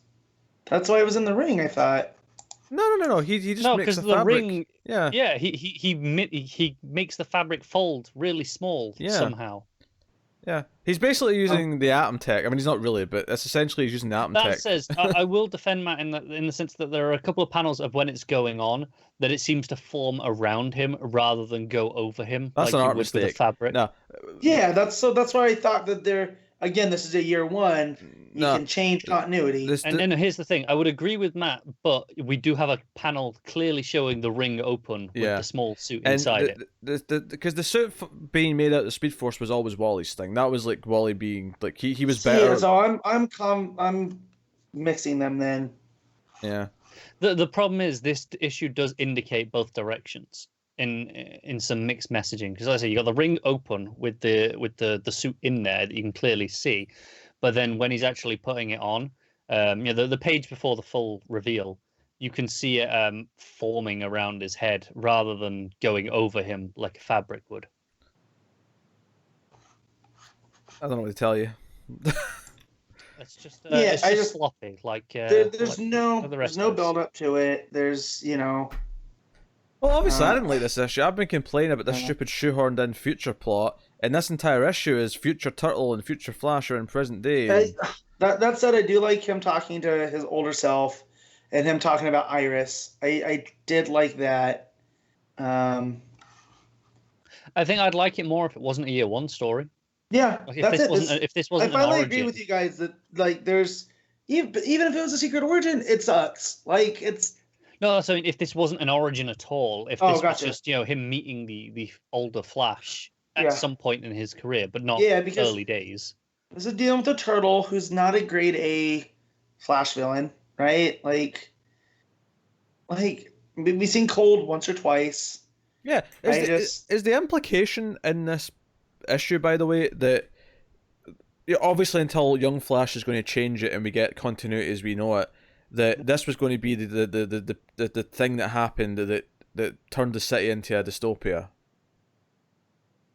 That was the impression I was getting, is that this event of Turtle coming back, he turns the city into this dome with everything becomes like a post-apocalyptic wasteland kind of thing. Maybe?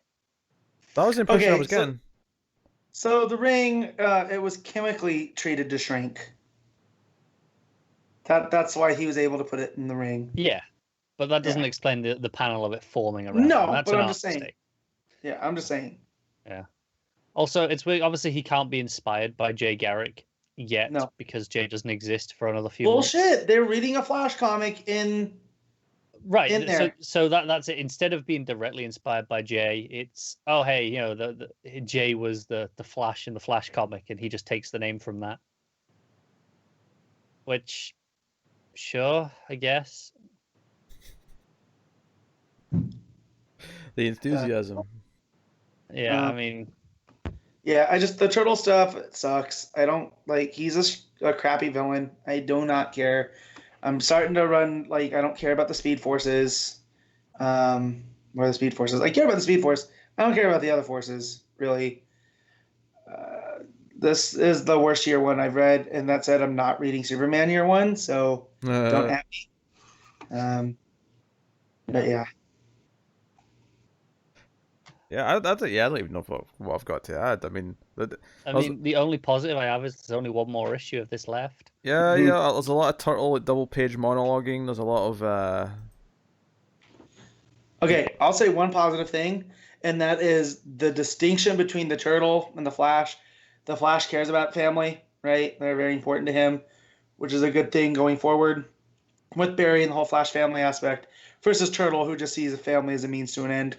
Right, there was that. That's a nice little storytelling flair, but that's it. The rest of the issue, I hate. Yeah, and the end of the issue is just that old Turtle is teaming up with young Turtle, so there's now I'm shocked, two Turtles. I tell you. Yeah, that's the end of the issue. Now, I honestly think this is the worst arc of Williamson's run.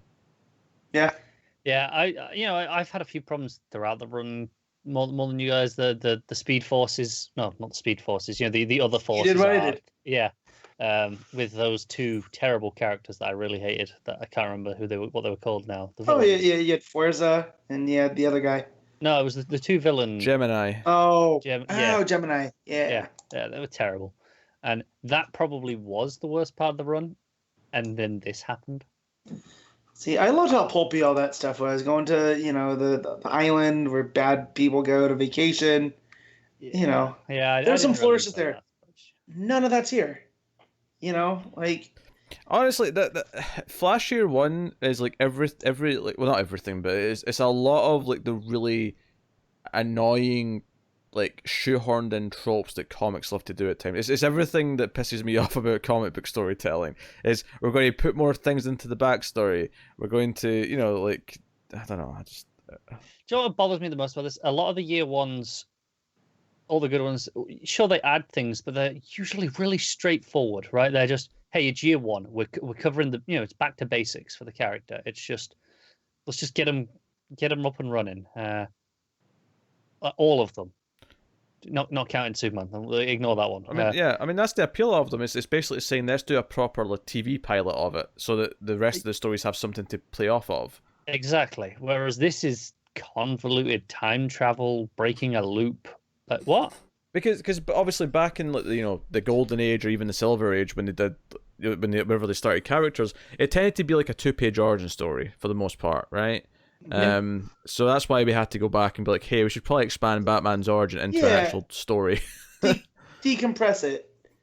Yeah. So and that's fine. Like Batman, Green Arrow, Robin, Batgirl, all of those are great examples of year ones that kind of expand on the origin, but don't overcomplicate it. They don't add in so much stuff that it's ridiculous. They're still very much, early days of that character. And then there's this that is never going to sit on a shelf next to those other ones, is it? No. It's a shame, Yeah, I but don't think I've read Batgirl Year One. oh, Batgirl Year One is Oh. great. Yeah, that's a. I still put Green Arrow Year One as the top of my list. I know that's sacrilege to most because of Batman, but Batman. See, it gets credit for establishing the format essentially, but it's probably my it's least good. favorite of those. that I've no, read. but Jock and Diggle though, that's hard to beat that combo Yeah, for me. yeah.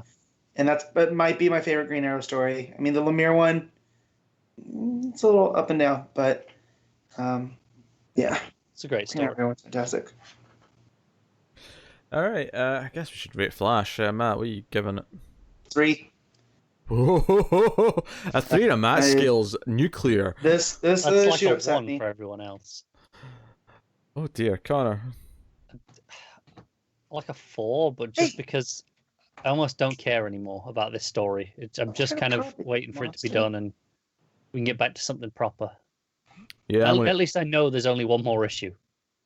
yeah, I'm gonna go with the 4 as well. So there you go. Averaged out at 3.67. Excellent, excellent. All right. Next up, what do we have? We have Supergirl 32, Marc Andreyko writing with Kevin Maguire on the art. I have a big problem with this issue, Pete. You have a big problem with this issue? Yeah, What? that cover's a lie. Neither Zod nor Jax are in this book. This is true. This is very true. However, I like this a lot more than Superman. This month. This is Supergirl, Superboy, and Crypto going after Gandello, and Gandello firing little aliens at her. There's a great little joke about them all looking like sperm. They never say that outright. Don't. Get your mind out of the gutter. Yeah. Which, by the way, is what happens after the Peter tingle. Just defending. Oh, God. You're the worst. Hey, the movie hands me that on a silver platter. I'm using it, damn it. I'm using it. There But Connor goes again. yeah, Connor's away. Yeah, he's going for a snack or something. I don't know. So yeah, this is just a really good fight issue. I thought. Obviously the art is great. I think Maguire's Maguire. Yeah, Yeah. solid bold His lines, colors, great. His John's a little bit weird to me because he looks way older than he's supposed to. I think that's like- just one of those things where if you switch artists with certain characters, Yeah. the ages change a lot. Because there's definitely some artists where I think every character looks too young, and so on. Yeah, But I mean that's fair. the fun thing is though is that Gandello's like bad mouthing both Krypton and Rogol Zar, and then out of nowhere Rogol Zar shows up and like land, and this is after Gandello reveals she's got wings, and we get like flying and fighting in the I feel sky. like she can shapeshift because she does some different things throughout this one. Yeah.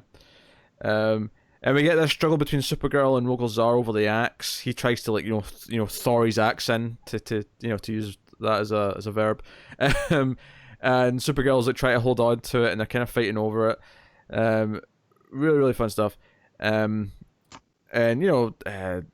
Zender shows up with his ship to help at one point. It's got his ship's got arms, and it's just it's a really well paced like action issue. And Gandello gets killed, at least seemingly, because Rogol Zar just puts his hand straight through her and just Pop. and just sort of slices his hand up the way and splits her in half. Like, it's actually pretty brutal. It's a great little sequence. It's a really simple page. It's just 5 horizontal panels going down the page. But one of those great sequential moments that really sells the. It sells how much of an effortless moment this is for Rogol Zar. It's not big action panels. It's not this big flashy thing. For him, it's just putting his hand out to the side without even looking at her and killing her. So it helps establish him. They're still fighting over the axe, but unfortunately, even though they're all trying to like hold them off together, they can't quite do it. So they have to use John's teleporter in his suit to get back to Zinder's ship. Drills. Yeah. Right. I thought they would. Oh no, they said use the thing that Drell put in there. Yeah. That's right. Okay. Yeah. So I think they're back in Zinder's ship because it's just the last place they were. I do like that Gandello. Oh no, you're right. You're right. It says back on Jarrell's ship. You're right. It says that at the top. I do like that Gandello revealed that she also had a hand in wiping out Zar's people. Yeah. So that you never say that word. Revelation. That feels like a super important revelation as well as that. Yeah. like he's busy blaming Krypton for being the scourge of the galaxy or the universe, and she didn't like anybody. She's the Yeah. actual hand that's manipulating them all. So Zar's got his axe back though, so naturally that's a problem. they're kind of pissed about that. Of course, we end with one of the Year of the Villain things. Lex Luthor goes to like one of Brainiac's main droids. Yeah, one of the drones. This was weird. Like, whatevs. He's trying to make one of Brainiac's things like turn against him. So this was actually the first one I read with one of these Lex things in it, and I was like, "What is happening here with this?" So outside of the Year of the Villain pages at the end, I kind of loved this issue. Yeah, it was pretty good. I didn't like it more than Superman, but it was still pretty good. Oh, it was really vibrant. I thought the action flowed really well. I thought it was a really nice big extra from Gandello. I think they did a good job of playing up Rogozar again. The revelations feel important to the overall Superman story right now. I don't know. I have very little to complain about. I had a blast with this issue. It was fun in the right places. It was serious in the right places. So, what are you giving it, Matt? I'm going to give it a 7.5. I'm going to give it an 8.5. There you go. Really good. So, that's Supergirl. Well, I'll take us on now to Naomi. This is our third Bendis book of the. I thought I was getting tagged back in then, but nope. Nope. Nah, there was too many Bendis books to split them up evenly. Yeah. What a dick. This is like in the wrestling match where you got to make the tag, but the other team pulls you away before you can get it. Yeah. It's almost a hot tag, but it doesn't. Yeah, it doesn't quite happen. Yeah. So Naomi, what's the big dude's name again? Big mechanic. Oh crap! Starts with a Z, I thought. Anyway, he his beeper goes off, his doohickey. Oh, the big Batista looking guy. Yeah. I thought you meant the bad guy that was with Naomi. Oh no, I don't know his name either. That's D. That's D. There you go, D. Yeah. He realizes something's happened. He shows up where the family are. We see, they're like, hey, Naomi's disappeared. The friends try to explain to them, and then we cut back because this is kind of where we left off, is the big bad guy showing up, and the big bad guy takes Naomi to her world, and it seems to be a version of Earth. It's not like Gem World, like it seems to be a place that had cities and things have went kind of bad. Art here's, Jamal Campbell is absolutely killing it. Everything about it. Beautiful stuff. So he kind of plays it off that he's not the bad guy for a while, and he's like, oh yeah, I'm like, I'm going to train you and blah blah blah blah, and you're here for this. But she basically calls bullshit. Yeah, she's smart. Yeah, she's smart. Yeah, she knows that he was involved in killing her parents, so she kind of, when she eventually powers up, which again, beautiful coloring here, where it's all purplies and blues, but then her lightning that she creates when she starts like firing her power up is all gold. So you get a nice contrast in the colors with that stuff.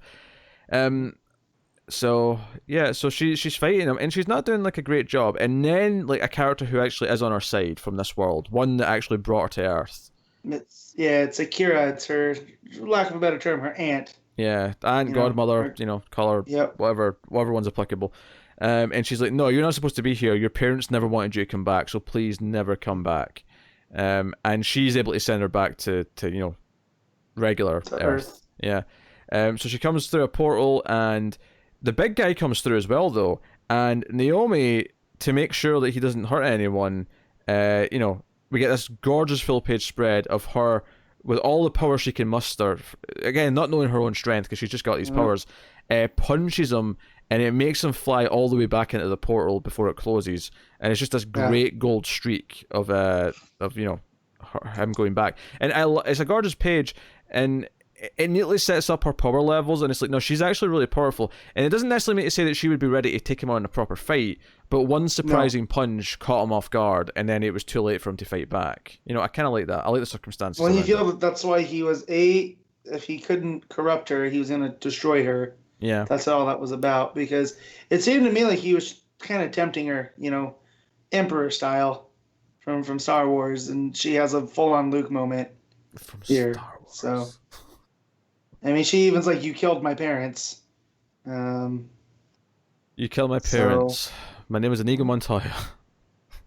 Prepare to die. So, I'm trying to find his name. What the hell was his name? I don't think they mentioned this issue. I was looking for it as I was reading it. Yeah, it is. Zumbato. Because it's been like a month and a half since the last issue, so it. Yeah. So he is Zumbato, and I like when she comes, or while this is going on, they're with her parents are with Annabelle, and Annabelle's talking to the dad. She's like, "You're an alien. Like, come on, deal with this." And then D shows up in full Thanagarian war armor. He's like, "Yeah, we're gonna go get the girl back." And then Naomi's dad is kind of like, "Wait, they're gonna find you now." But the whole thing with D is like, well, no, it's worth it. So you can see like there's a sense of community built around Naomi. Yeah, they want to protect her, and it's like because her dad's like, hey, I'll train you, and then D's like, and then I'll train you right. This idea that she's maybe going to have the best training from both Thanagar and Ran and like mix and match, which is kind of cool. It's also worth mentioning the bad guy does want to take over Earth. He's basically saying that it already belongs to me. I've just not came into taking it yet. Yeah. So that's clearly we're building up. And I think what's really notable here, outside of her training and wanting to, get better what she has to go off and see someone, and she'll be back soon. So what's curious to me though is it says at the bottom in the last page, that the story continues in the pages of DC Comics and in Naomi 2. So we know we're getting Naomi 2, but the first part there clearly implies that she's going to show up in an event or another book before we get to Naomi 2. Well, Young Justice was on the cover of this, and I definitely feel there's going to be an interaction with her at one point. Yeah, so, and they are multiverse hopping right now, so maybe it'll tie into, where they end up at some point. Who knows? But yeah, unsurprisingly, this was fantastic. It's been fantastic throughout this entire run.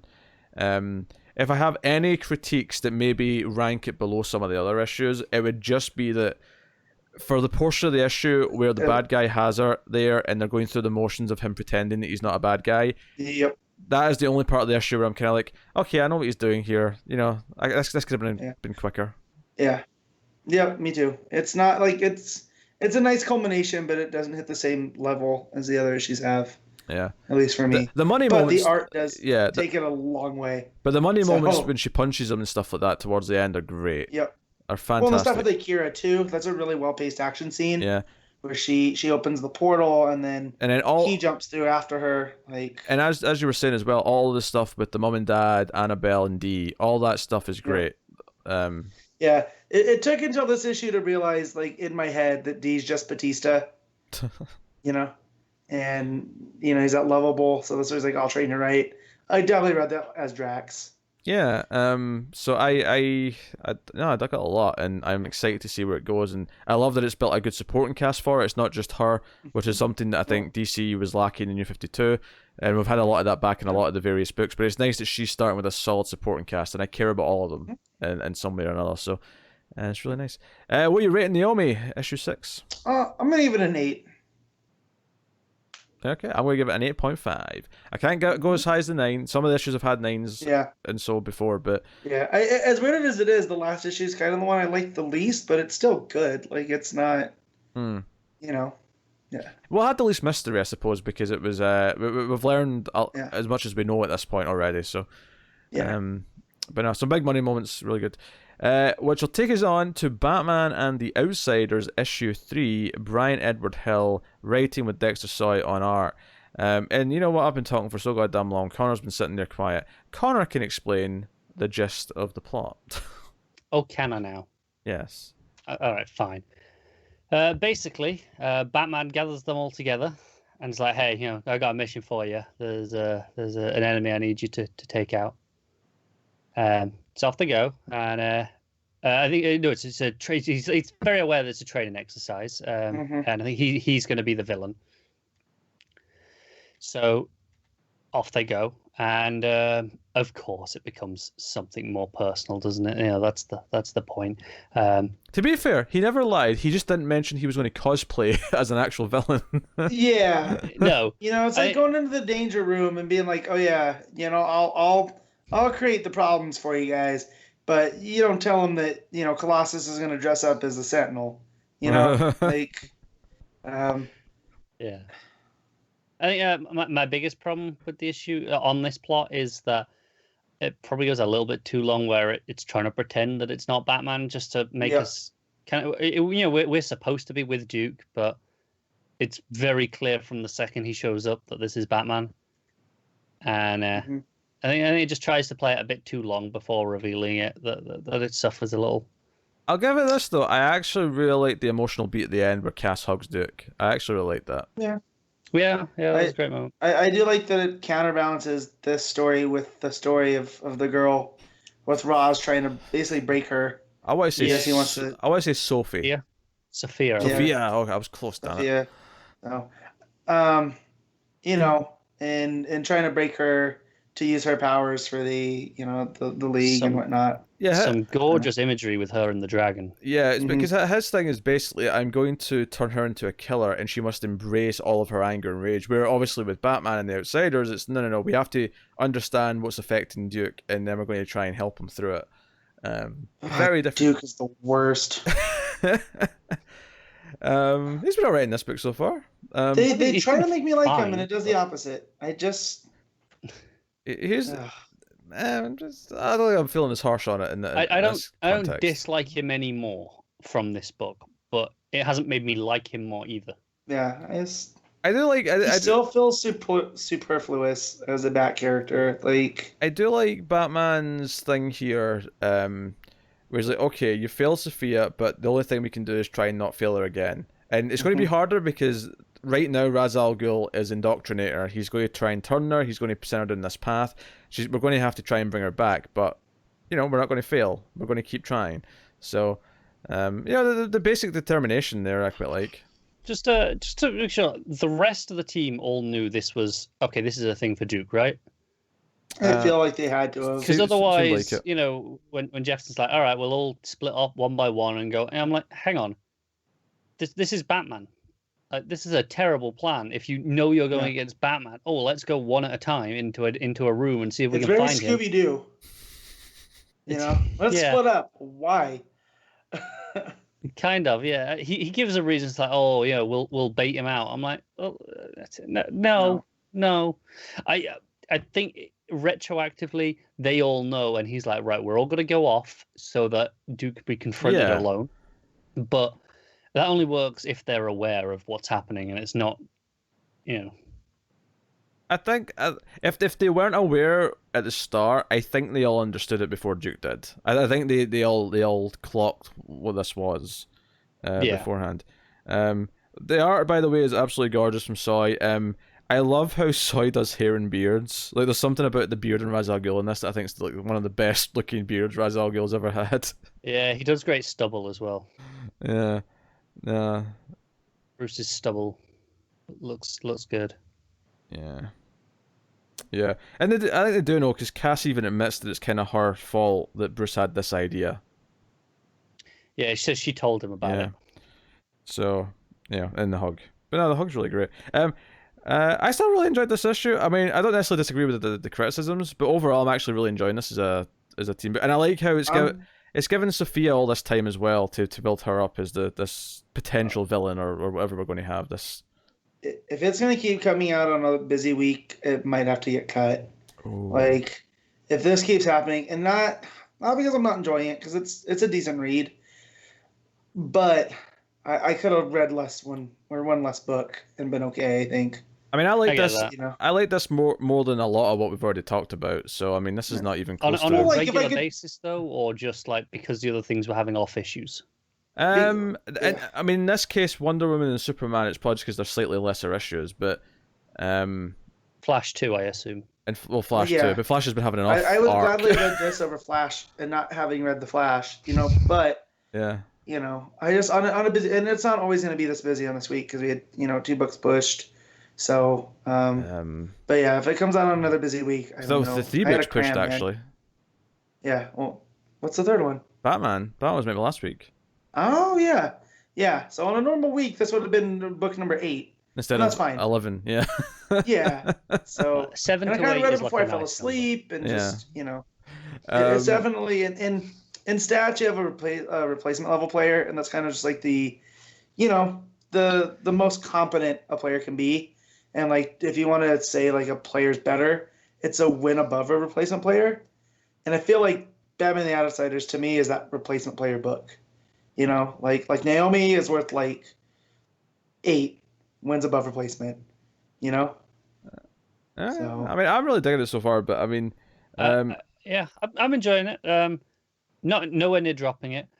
Frustrated with the 2 pages of Apex Lex at the back of this issue in particular. I mean, I'm not going to hold that against these books individually because it's not Supergirl's fault they had to have those 2 pages. It's not this book's fault that they have this these one 2 annoyed me pages. a little more because it was 2 pages instead of just 1, right? Honestly, I think most of the ones I read were 2 pages. I think you just got lucky that you didn't read the other ones. Maybe that's true. This, I think the problem is this one felt like it could have been just 1 because the first page was just scene setting. There was nothing. There was no detail of anything on the first of the 2 pages, so it felt like wasted space. Yeah, even more so. Lex is offering Raz something. We don't get to hear what, but that's what's happening. Yeah. The year of the East. I mean, I don't really hold it against any of the books individually, so I'm not really thinking about it in my ratings. I'm just. No, I'm not really either. I just thought I'd mention that. Yeah. 2 pages, if it was worth it. Like there is a book coming up where there is at least 2 pages, but I feel like I got something out of at least both of the pages. Whereas this one was just, that first page felt like particularly wasted space, even amongst these Apex Lex sections. Yeah. Again, it's just like a really cheap way of like tying books into something and making people feel like they have to read them all when you really don't. Yeah, like I know my shop, asked around. It was like, hey, if you're reading like these, do you want everything that's like you're the villain or just what you're getting anyway? I was like, just stick with what I'm getting. I don't need everything that says it on it. Depending on the book, I might just skip these pages. Yeah. From now on, just because honestly, I mean, I probably won't just because they're so damn short that by the time you realize what it's doing, you're already halfway through it. Exactly. So it's not a big deal to read like 1 page. It's annoying because it's taking a page or 2 away from the book. So you could do this instead. Because I doubt they up the page count. Some books suffer worse than others. Yeah. Because I think for some of these though, it just feels like a tacked on 2 pages. Like the story's done, and if the story was good already, then I'm fine, whatever. But there have been times where you go, this story could have done with another 2 pages. I like a Batman the Outsiders, so we shall see. Also worth mentioning, Naomi finished this week, so I mean that's 1 less book. I mean that was that's what I'm saying. So I'm not saying I'm going to drop it, but if it gets to a busy week and I don't read it, it's not a. I think the thing is we've actually got quite a few books launching over the next few months now that hopefully things might start stacking up again. Hopefully spread out nicely. Hopefully. So as you guys were talking, I was browsing Twitter and I found the cover for Deceased 5, the official cover. Okay. And I'll just say it's a Josh Middleton. Oh, Matt, send us that. And all right, hold on, give me a second. I need to see. And it features Wonder Woman. So I'm sending it to the chat. That's cool. The book's been great. The covers have been great as well. Oh man, that is gorgeous. Oh aye. Middleton's Wonder Woman makes me feel things. I'll just say that. Yeah. All right. We're rating Batman Outsiders then, issue 3. What are you giving it, Matt? Let's give it 7.5. Connor? I'm actually also going to give it a 7.5, even though I sounded far more positive than Matt did. I am going to give it a solid 8. So there we go. Which will take us on. Connor can be quiet again. Young Justice issue 7. Bendis number 4 of the week.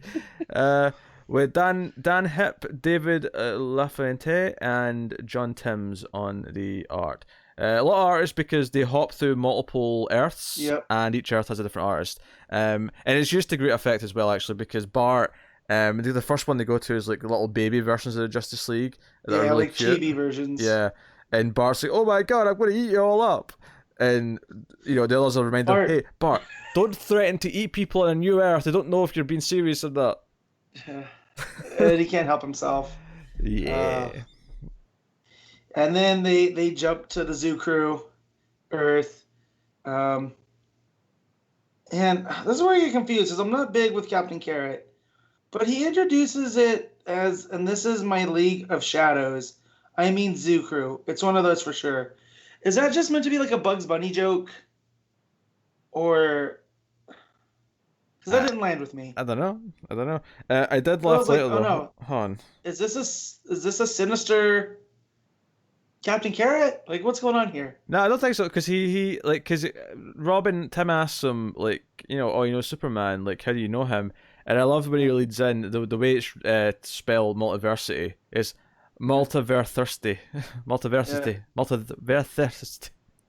the lisp. He's got the lisp, is what I'm trying to say. Multiversity. There you go. But they got the multiverse mallet. Yeah, Pig Iron comes with it and casts them out to send them home, but not to the right one. Yep. And they end up with some Kingdom Come looking versions of Justice League here. Oh my god, I got excited. I bet you did. You got the Green Knight looking Alan Scott. Mm-hmm. You got Kingdom Come Superman complete with the Grey Temples. You got Power Girl. You got Red Robin. Yeah. In the hood, and then Wonder Woman who looks like Wonder Woman. I mean, it's less of a battle like skirt, more like a flowy kind of skirt. Yeah, Wonder Woman. I kind of like how like Superman's assuming that Connor's mocking him with the wearing the shirt.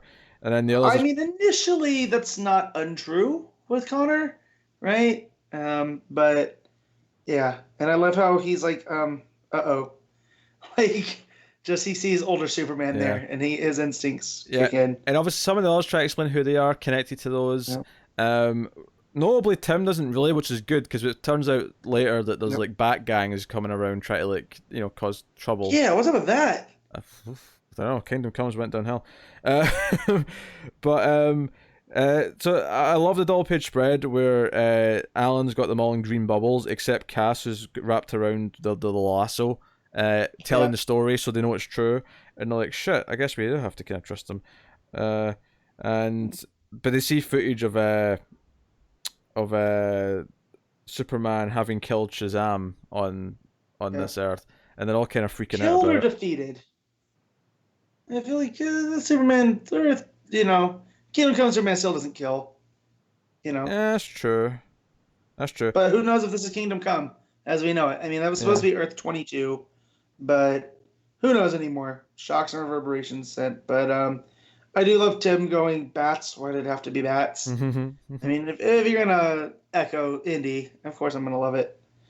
But yeah, a lot of fun action. I like that Tim's has become the, I'll miss Gleason, but I feel like Tim's is a nice tag-in for the art. I actually loved how, because they bring Dr. Fate in to send them back, and they tease what's in Jenny's box, and Fate gets scared and is like, oh, you know what, let's send them back right now. We don't want that here. Now, get out of here. Yeah, but I actually love how funny he is. I don't often find myself thinking Dr. Fate's funny, but once he sends them away, and there's a nice moment with Teen Lantern where Alan says, maybe I'd give you an internship, based on what you've done, and it's a nice moment for her. That said, it's a bit close to Ironheart, I'm gonna say. Okay, sure. But other than that. But after they get sent away, Fate's like, oh, and Superman's like, oh, what? He's like, I forgot to carry the two.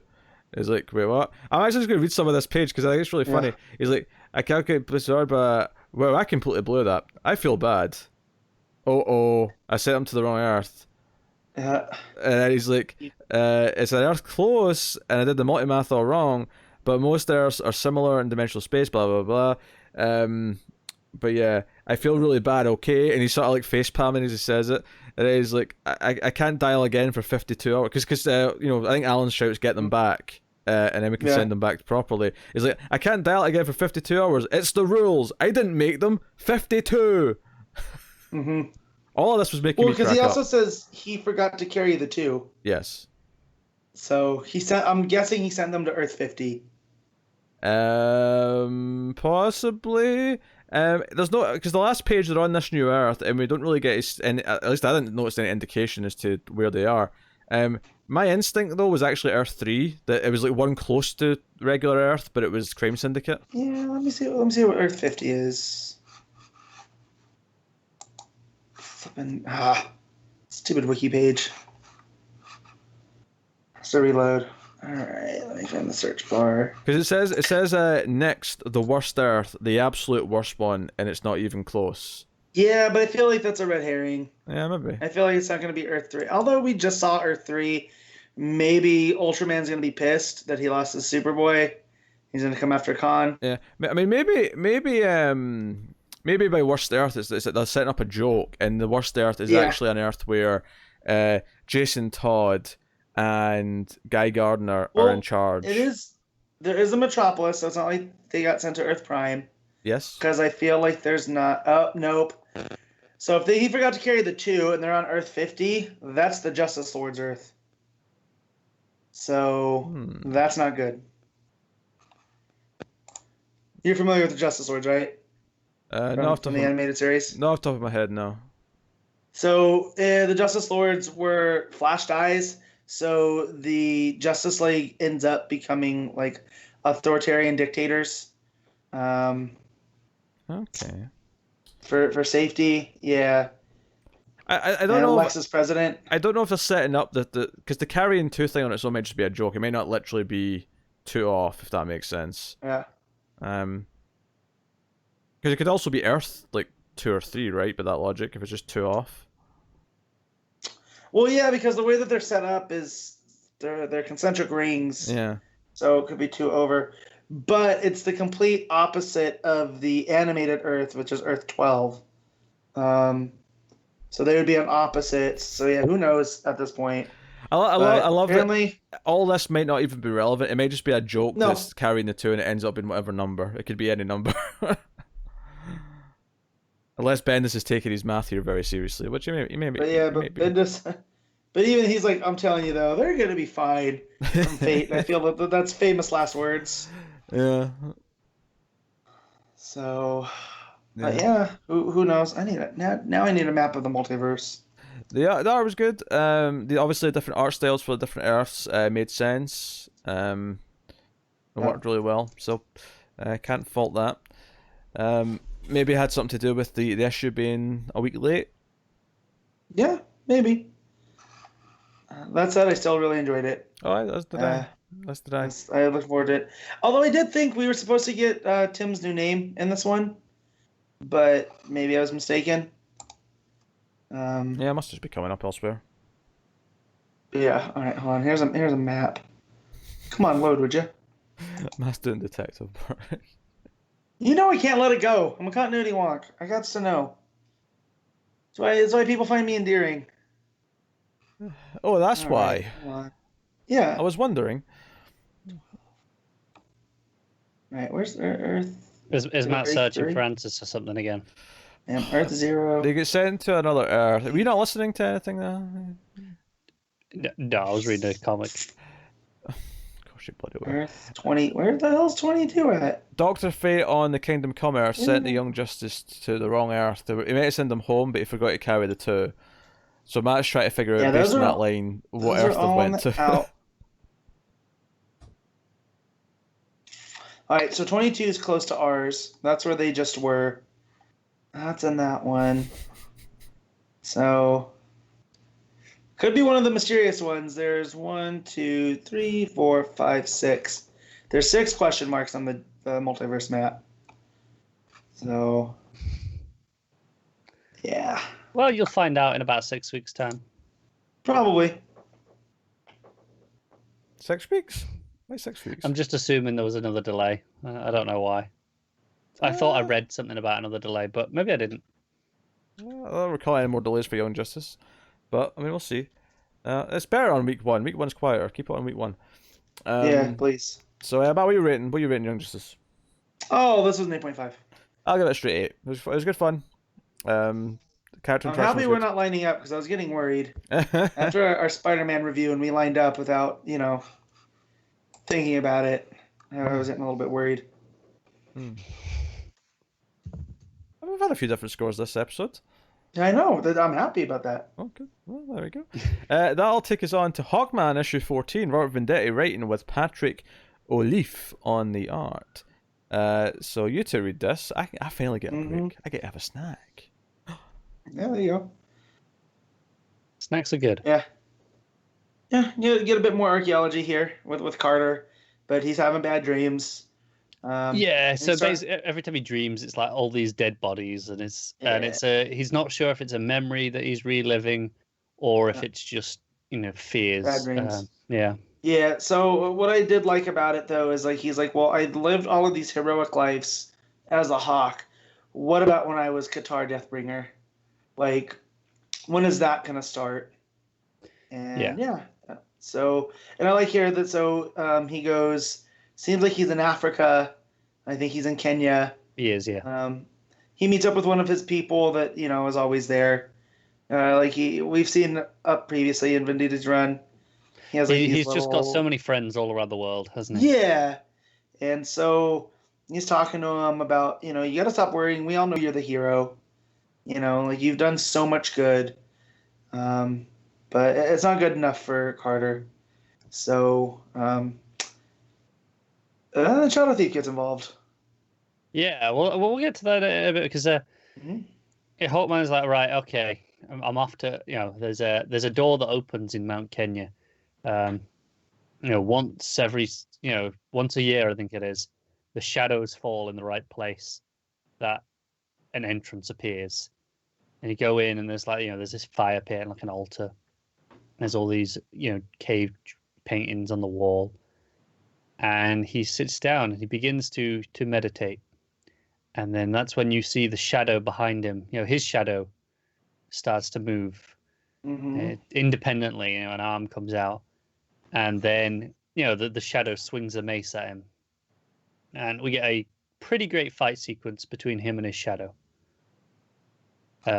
He sets his mace on fire at one point from the pit and uses that to try and fight the shadow, which is pretty smart. Light.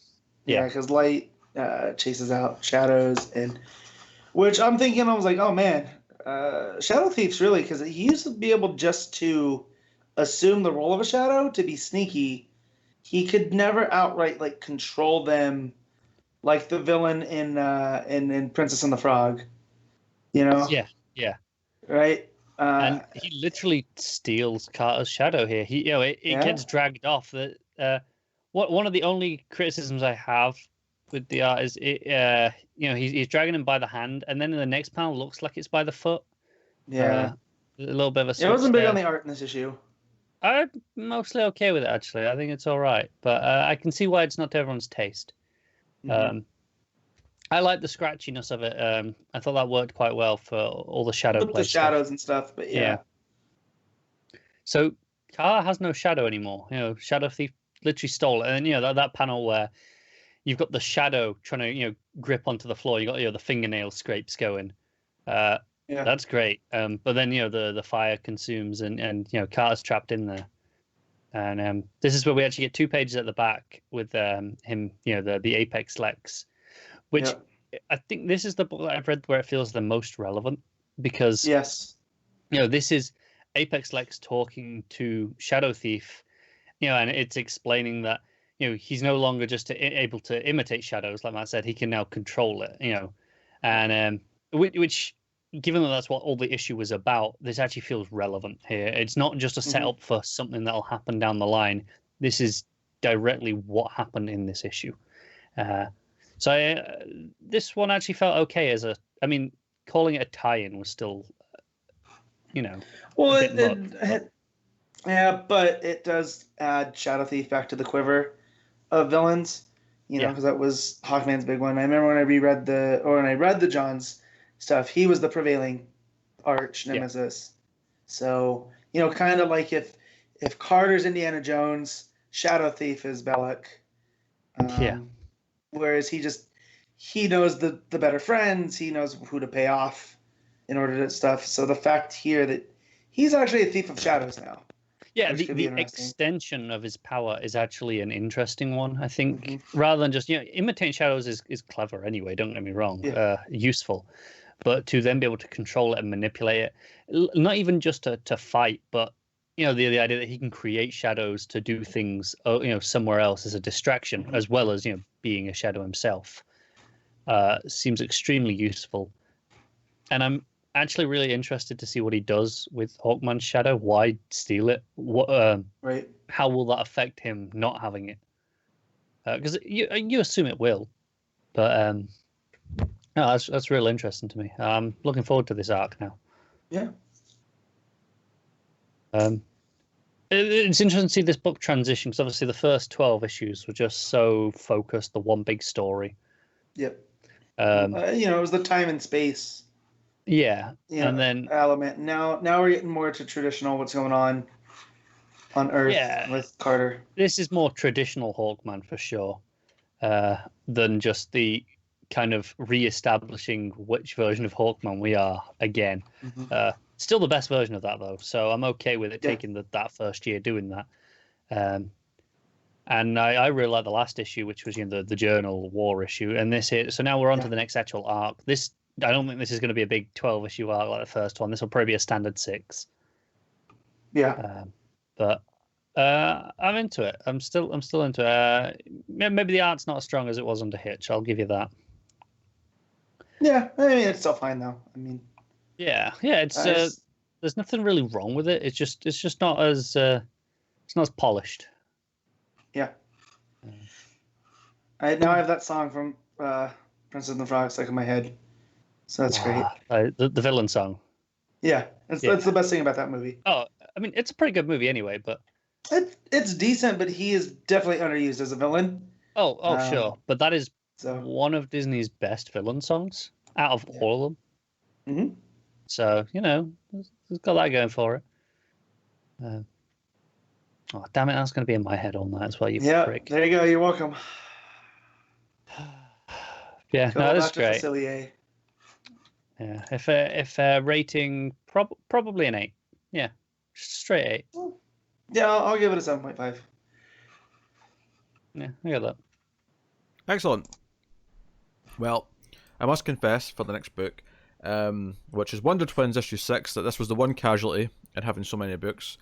I never quite got to it. It was my last book, and for once Connor was on time, and because usually I get an extra little bit of time because Connor's running late. It's because I wasn't working today. But everyone was on time, like to the minute today, so because of that, I didn't read Wonder Twins. But Wonder Twins issue 6, written by Marc Russell, art by Stephen Byrne. Do tell. Yeah. So. Pete, what an issue you missed. Yeah. Thank you for that, Matt. Yeah, this really picks right up with the scrambling about to take place. If you recall, the scramble was going to take everybody. His threat was you got 30 days to change the world, or I'm gonna mix up everybody into a different body and tough shit, deal with it. And for most of the issue, it's like, hey, governments are actually fixing things. They're actually putting things in place for when this happens, because they know no matter what they do, it still won't be enough because they've only got 30 days, but they are making an effort. Yeah, and so the Justice League's looking for Scrambler, but he's not in the normal places because he's with Polymath, and that's, not a known place. So they're at their wits' end, which the Wonder Twins, Zan goes to visit one of the League of Annoyance members, the Praying Mantis guy, basically just to be like, hey, if you could help us, we might be able to cut you a deal and whatnot. And he's been reading a version of The Secret where he, put out positive thoughts and, positivity will follow, we'll find you. Yeah. And so he's thinking this is all what this is. But really, Jane has turned into a fly and is kind of eavesdropping on the members that are in that jail. And they still really can't find it because Scrambler really covered his trail pretty well. And we get to see the president here, who is like, well, I can't end up in the body of a slave around the world, so we have to strengthen these slavery laws and whatnot. So it's everything comes from this place of self-interest. But it is kind of working. Yeah, it is working. And yeah, even the Justice League are kind of like, we can't have people, regular people jump into us, so we have to stop this too, because who knows what someone's going to do with our power set and, or our, what's the word I'm looking for? Not facilities, but like, oh man. not utilities. Anyways, they can't, use what they have because they can't be trusted. But we get some stuff with Polly talking to Scrambler about how this is just how unfair the world is. Look how everybody's scrambling with the chance of having to live like somebody else and actually feel empathy. That's what's driving this change.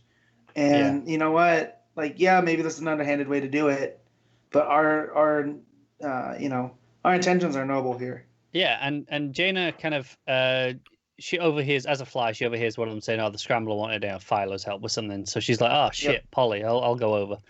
And she actually comes to the conclusion that maybe it's what they're doing is right. Maybe because governments are enacting all these things and doing it, maybe if we leave it till the last minute, we can convince Polly and Scrambler that, hey, they changed enough. We don't actually have to go through with the threat. We can just threaten them and it's worked, and job's done. You just need to wait for them to sign all the laws. But unfortunately, it doesn't quite get there. They nope. They bust him before. Superman and Green Lantern bust him before they sign all the laws. So everyone just goes, "Oh well, crisis averted. We're done." Yep. Yeah. Which is our society in a nutshell now. Yeah. And so Superman and the Justice League bust in, and then Polly is super upset with Jaina because she's like, they don't see the world as we see the world, because she talks about her dad and whatnot and how he was discriminated, and that the right mind might be where you're not looking. And I really like that was the message here, that because of the way the world's set up, we might be missing the greatest minds behind a wall somewhere because they can't get out. Yeah. But there's a lot of really good stuff with everyone panicking and prepping for what they're going to do. Lex has set up a new kind of social media where it's one account that only family, a family shares an account, and they all have the same password.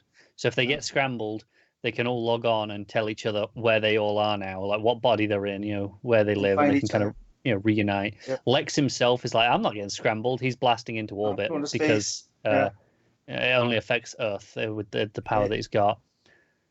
And we get to see Zan use his what do you call it? Demolecularization that he learned about in camp. And that's basically how they find Polly and Scrambler, is he thins himself out enough to be in the water everywhere, which is hilarious because when this first got brought up, I remembered this Wizard April Fool's article that they were going to do an Alex Ross Wonder Twin story called Shape of Water. And that was basically what was going to happen, that all the water dries up, and that to bring it back, Zan was going to have to become water himself. Yeah. Oh. Yeah. But that's what he does. He basically goes, one molecule into each drop of water and, goes through all the pipes and spies on every house at the same time by doing that, essentially. And that's...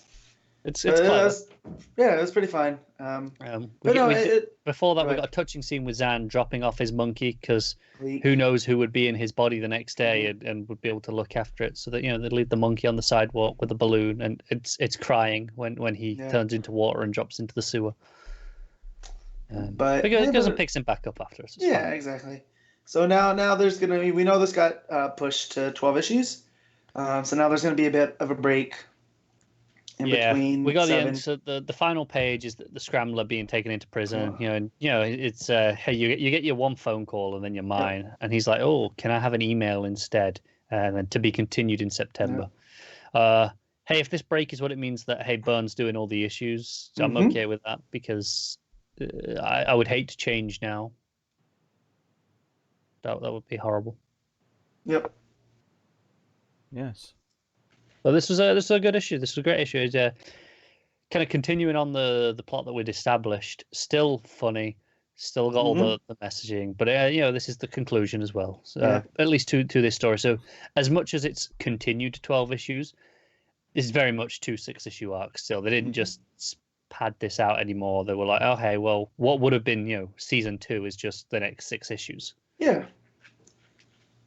So Well, rate it, Connor.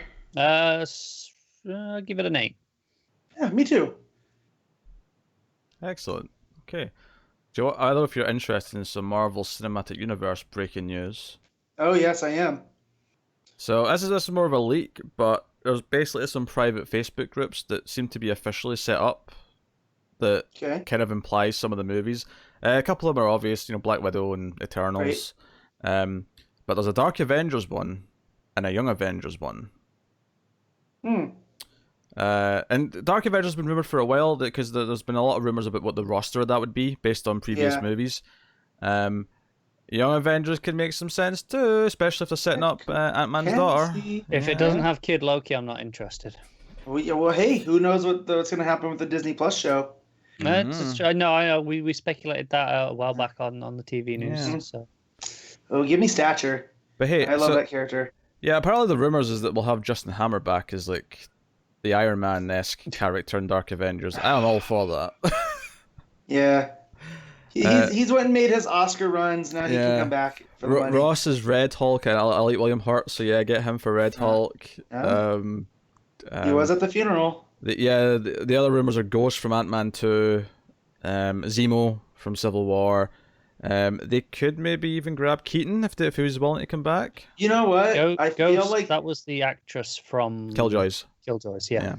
You know what? I feel like this is them looking at Suicide Squad and going, we can do this better. And Joe, the amazing thing is again, rumors, or I guess kind of spoilers if you care, but the rumor is the villain in it, the antagonist would be the leader, which was set up in Incredible Hulk. So Way back in the day. It'd be kind of insane if it finally paid that off and it was like a team of these like sympathetic villains uniting to take on the leader. I'd be down for that.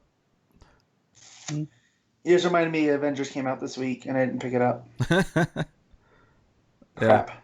Because I had so many other books to pick up, and plus Criminal, plus Second Coming. I got yelled at this week, guys. My wife goes, "What happened to the cheap another weeks?" feeling. Yeah. Well, to be fair, last week and next week are cheap weeks. It's just this week.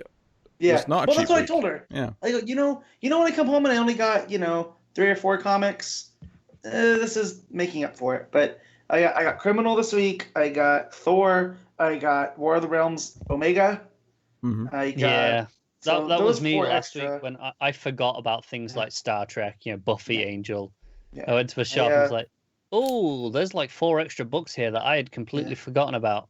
I put Second Coming in my box just because I didn't want to spend the extra $4, but I will have that. That's the Mark Russell book that was originally Jesus supposed one. to be out. Yeah, it's supposed to be out on a Vertigo. DC book, wasn't it? Yeah. Vertigo, yeah, and then they kind of cancelled it, and it got picked up by someone else. And by Ahoy, which is a new imprint that because I guess this is going to a second printing now, they're gonna start running with a full line. I read that this morning, so a nice little happy accident. So. She's also got into the ice cream business just so they can call their store Scoops Ahoy. I saw someone on Twitter go, "There's gonna be so many couples going to Scoops Ahoy." Employees this year for Halloween, and I went, damn it, that was my move.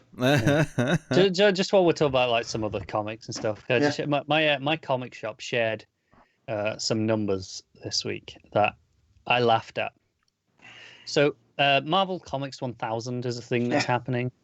It's a stupid idea. They're just trying to capitalize on, oh well, we want 1,000 issue as well, and that argument is, well, if it had been running the entire time, it would have been 1,000 issues. Well, sure, but it wasn't. Yeah, so, we could take any like comic from the Golden Age and say, yeah, that'd be 1,000 now if it ever stopped. Right, exactly. Doesn't All-Star Western 1000. Yeah, exactly. It doesn't work. Yeah. So my shop went, hey, we sold 187 copies of Action Comics 1000. We sold 247 copies of Detective Comics 1000. Now, bear in mind, my shop, 85 to 95% of all their orders of all their sales are pre-order sales. Not just off the shelf. They currently have 4 pre-orders for Marvel Comics 1000. Just 4. 400, you say? That sounds about right. Like even with all the order incentives, they're just like, yeah, we're just basically not ordering any of this. We're gonna order like the people who have pre-ordered it and then like 3 copies for the shelf, and that's about it. because they're expecting nobody to want it. So how many of those are yours? He's got 2 covers. Just don't you worry. Here's the thing. I was like 4 of those detective comics, like 3 of those action comics. Don't get me wrong. There's a reasonable chance that those 4 copies are just one person wanting different covers. But given they were posting that this week, I assume the cut-off for ordering is relatively soon. Yeah. So I just, obviously, this varies store to store, but interesting to see. It's that severely low. Yeah, but are they pulling out enough bullshit? They'll still somehow hit that million figure that they were claiming they were going to. Only if they overship again, because they do. Marvel do this where they'll recently for one of the books they just hey, whatever you ordered, we'll double it for free, or like 1.5 times your order for free, for just to boost up the numbers, basically, just to make it look good. And so hey, you've got copies on the shelf if you want to just flog them to anyone. But that's the only way they'll do it, frankly. They did something too with Invisible Woman with that, like, to up the numbers a little bit. But... Yeah, that Loki #1 next week. Interesting. Mm-hmm. That was an interesting one because they said, hey, we'll overship it, so we'll double it for whatever you order, and then like a week later they went, actually, we'll give you 1.5 times whatever you order. So they're just trying to game the system, really, and just like, hey, this will just look better, but they're losing money when they do it. So, Well, after that tangent, we do have one more book that only I read, and that is Batman Universe Issue 1. This is the Bryan Mikel Bendis, the 5th and final Bendis book of the week. This is the reprint of the Walmart. We did Tom King's Superman's first issue last week. This is the Bendis Batman one. So I was curious to see how this would play out. What is Bendis' Batman story? I'd forgotten when I started reading it, but when I had it, I did remember. Oh, that's right. Jenny Hex was actually first appeared in this. There's some Jenny Hex stuff. Oh, that's right. That's why I wanted to read this in the second half. That's suddenly going, damn it. Yeah. Yeah. So Batman's on his way. There's some Alfred's talking over the comms about how he's meant to be at a dinner party, and it's classic Batman Alfred. Banter, back and forth with Alfred being sassy. But he's on his way because the Riddler left a riddle that was kind of posted publicly. What is the Riddler when he's not the Riddler? Or something to that effect. And Batman gets to this location and there's like dozens and dozens of Riddlers. And we find out later that it's basically a bunch of stuntmen that's been hired to be dressed as various versions of the Riddler. Some people are dressed like Jim Carrey from the movies. Some people have got the classic hat. God damn it. Why do I gotta read this now? Yeah. Tons of Riddlers. And he finds the real Riddler in the mix, and he chases after him. But Riddler seems pretty scared. And there's a big bright light, and Batman gets knocked out, so someone has saved Riddler.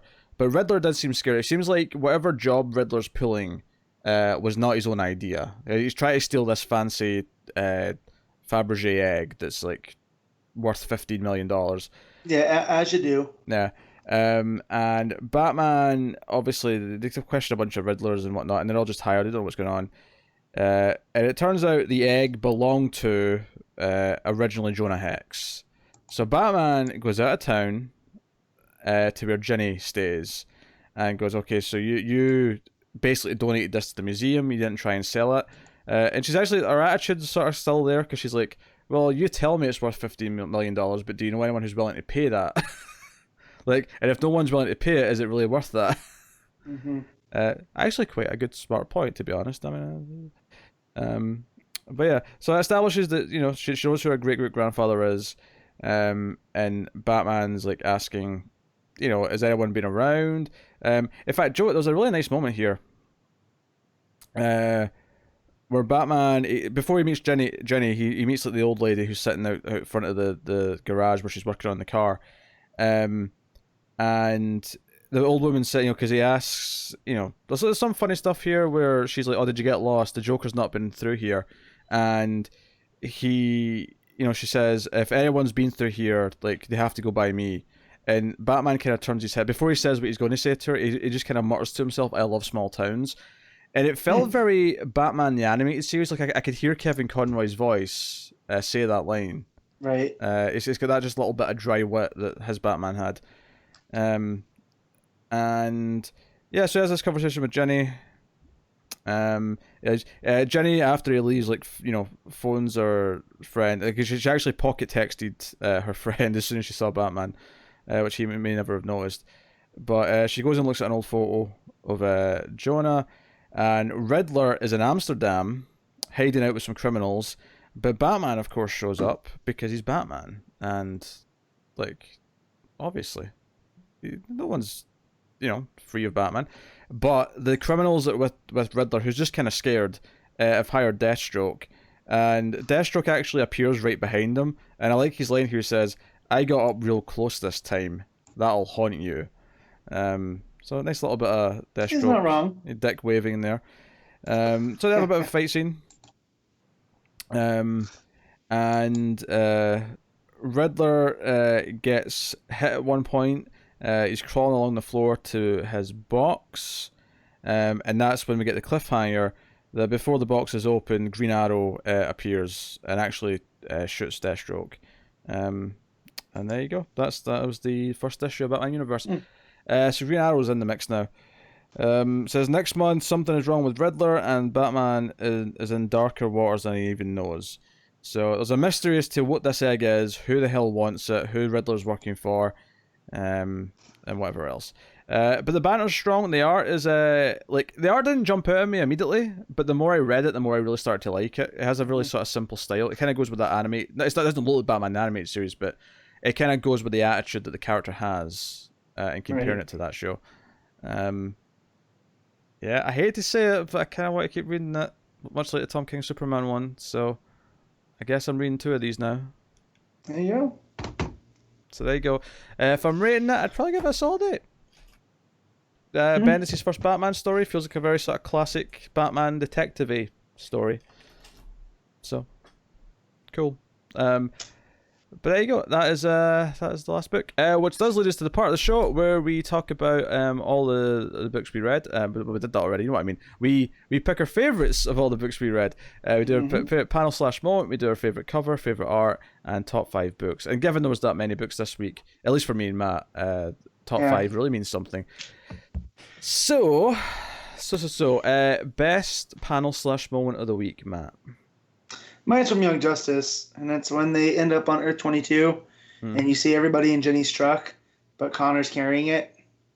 It's a really fun image. Connor Kent carrying Young Justice on his back. Yeah. Of course. Connor. I'm going to go with something from Batman and the Outsiders. But not the hug, which I feel like would have been the obvious one from that issue. No, I'm actually going to go with the image of Raz standing there with the red dragon around him and, little Sophia on the tongue. Yeah, okay. I am going to go with Naomi. I'm going to go with the punch, basically. Her moment of, really harnessing her power and saving her family. Really, really good. Best cover of the week, I'll jump in and say the regular event Leviathan cover is probably my favourite. Yeah, mine too. I'm just looking at the covers now because I haven't. That said, the Flash one's really good too. The variant with Shaner. That is nice. That's pretty good too. Yeah, I'm just having a skim. I might be boring and just go with the Wonder Woman variant again because I did really like that. It's a nice cover. Connor boring. That's not the Connor I know. Yeah. Best art of the week then. That's actually quite a fight this week for me. Because it sounded 2 for me. Because Maleev in Event Leviathan is phenomenal. Then we have Naomi, Jamal Campbell, fantastic. I do like Supergirl's art from Maguire a lot, although probably doesn't quite hold up to us. Dexter Soy's fantastic on Batman and the Outsiders. If I'm picking I'm going to go with Maleev, but Jamal Campbell is so close. It's neck and neck. Connor? I'm gonna go with Byrne for Wonder Twins. I thought that was as great as it's always been, and it's the last chance I'm gonna get to pick it for a few months. So There you go. Matt? Yeah, it came down to Maleev versus Campbell, but I think I have to give it to Maleev. So good. But Yeah. I mean, Batman gets a lot of good artists in general, so I mean, we see a lot of good men's, you know what I mean? Yeah. But his Batman may be my favourite looking Batman in a while. It's pretty damn good. Alright, top 5 books, Matt, go. Number 1, Event Leviathan. Number 2, Young Justice. Number 3, Naomi. Number 4, Superman. And number 5, Wonder Twins. Connor. Wonder Twins, Hawkman, Batman and the Outsiders. After that, I don't care. Batman and Flash are there. Oh, that's why we bring Connor on the show for you. I mean, no, I really like those 3 out of the 5 that I his read. constant I mean, positivity. Those other 2, though, I mean, yeah. I can't believe how many books this week, Connor. I mean, I know it was because it was 5 Bendis books. He doesn't read Bendis, but it's just it's really funny how about the total of 12 books this week, Connor only read like 5 or 6. I would have had Wonder Woman, but yeah. So I would have had 6. But, so I'd have read half, but like so much Bendis in 1 week that like that's the only thing I avoided was Bendis and then Supergirl, which was Bendis adjacent, but. That's all I didn't read, and it feels like I just sat here for most of the show. All right. I'm going number 1, Event Leviathan. Number 2, Naomi. Number 3, Supergirl. Number 4, Batman and the Outsiders. Number 5.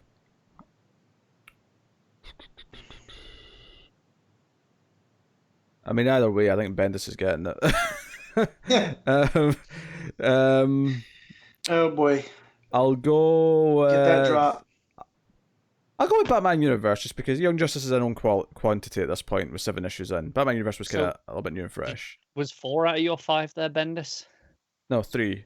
3. Okay. I had Supergirl. Yeah, let me count mine. Outsiders. 1, 2, 3, 4. And Mark Russell was 5. I didn't even plan that out. All 4 of Matt Bendis' books were his top 4 books. Oh my god! I'm shocked. I didn't even mean that, guys. Like I really didn't. At least I sprinkled them out a bit, and I didn't pick all my Bendis books. Well, that's you could have done a top 5 of just Bendis. I could have done. If I order the other ones, let's see, what would I do? And then probably Supergirl, Hawkman, Batman Outsiders. Yeah. Wonder Woman, Flash. Hey, yes. Admittedly, it's because they both had not off weeks, but lesser issues than usual. But Batman, I would have put above Superman and Wonder Woman this week. Well, I came down. Well, it doesn't matter because that wouldn't have unseated a Bendis book, anyways. Yeah. So, but I almost put Batman as my 5, but Wonder Twins I stuck in there. Hey Pete, what's out next week? That's an excellent question, man. What is it next week? Let's find out. So next week we have Aquaman 50. So brace yourself for the bigger anniversary issue. Same with Batman, because Batman's issue 75 starts City of Bane. City of Bane. Yeah, City of Bane. We got Justice League 28. We have Nightwing 62, which we'll of course not be covering. We have Superman's pal Jimmy Olsen as the hot new number 1 item. And that is it. Other than, of course, Teen Titans 32, which we're not covering, and the Wonder Woman Walmart reprint, which is Wonder Woman Come Back to Me issue 1 of 6. Yeah. And maybe I'll catch up on the Bendis one, but I think this is the Amanda Connor Palmiotti one. Yeah. Was it? Yeah. With Chad Hard on art. So it's the same team that did Harley. Yeah. I mean, I'll maybe try. I don't expect I'll like this one though, so I'll see how I feel. I'll be surprised if I don't like it because Amanda Connor and Palmiotti are a great combo. Yeah, I've got 4 books next week. 5 if I read that Wonder Woman one. They also got Nightwing that's coming out. Did Pete say that? He did. Is that still a thing? And you also have the new, I think it's Young Animal Collapser. Yes, that's the Mikey Way one. Yeah, with the black hole in his chest. So, I mean, obviously with only 4 books, me and Connor will do our Patreon picks next week.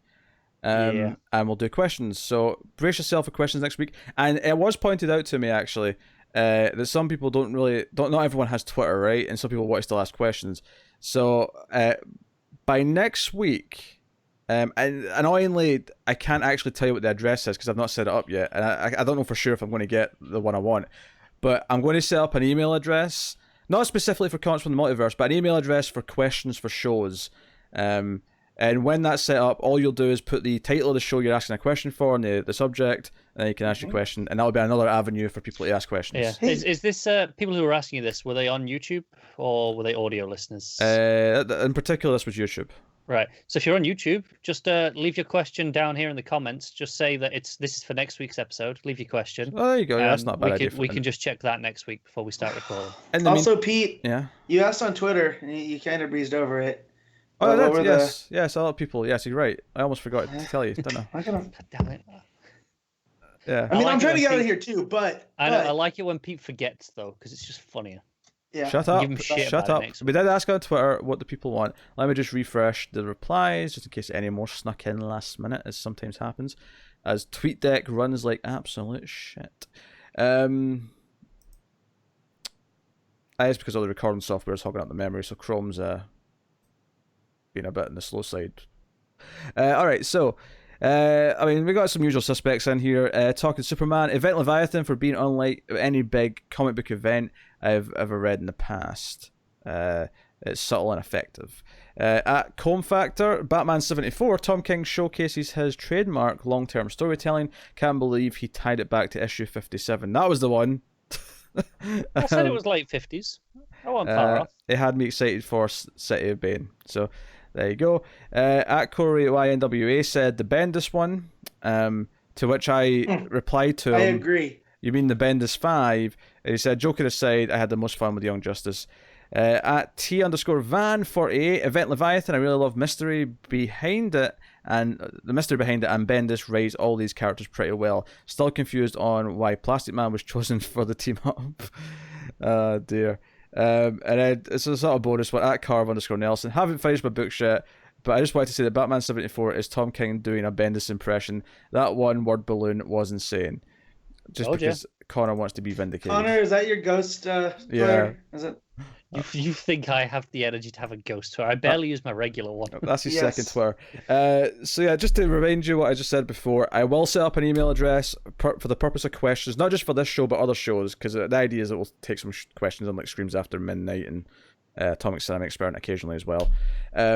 But those are a bit more evergreen though. When I set up the email address, you can kind of send those in, and I can have a pool of questions that I'll pull from when need be. You don't necessarily have to wait until the week I need them. That said, always send me more when I asked for them, because sometimes you want a nice relevant question that's to do with what's happening in the world of comics or anything else.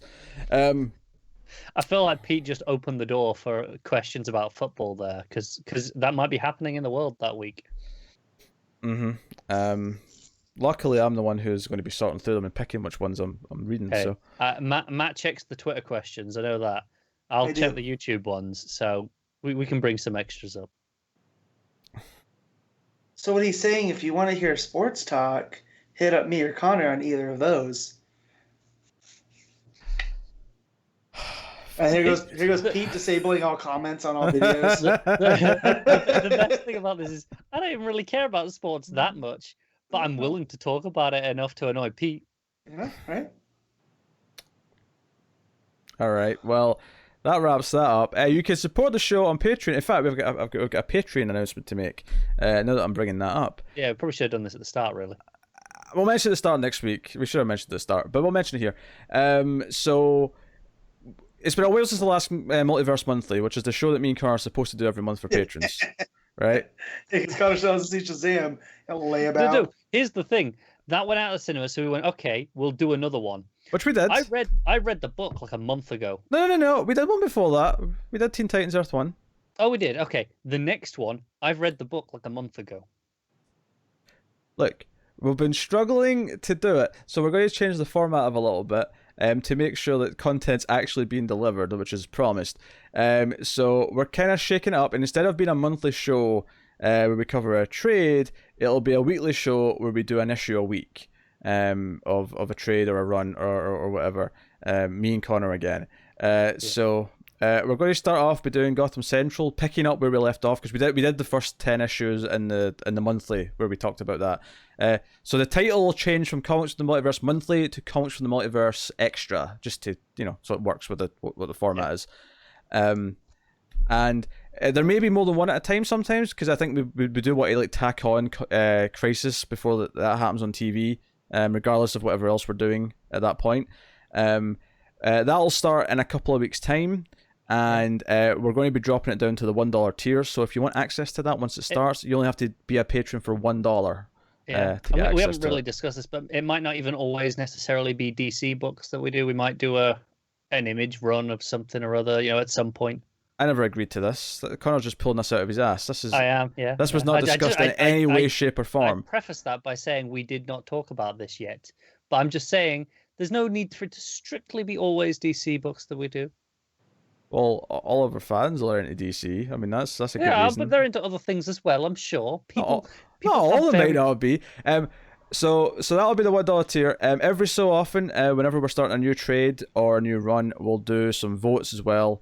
In the $5 tier to pick what the next one batch is going to be and that kind of thing. So it's just changing a little bit, but it's to get it more consistent and actually deliver it. But it'd be cheaper. So Yeah, I'll be starting in the next couple of weeks. yeah, I'll say we'll have the first one out by the end of the month. That'll be my promise. No, it seems reasonable. Yeah. So yeah, that's what's happening.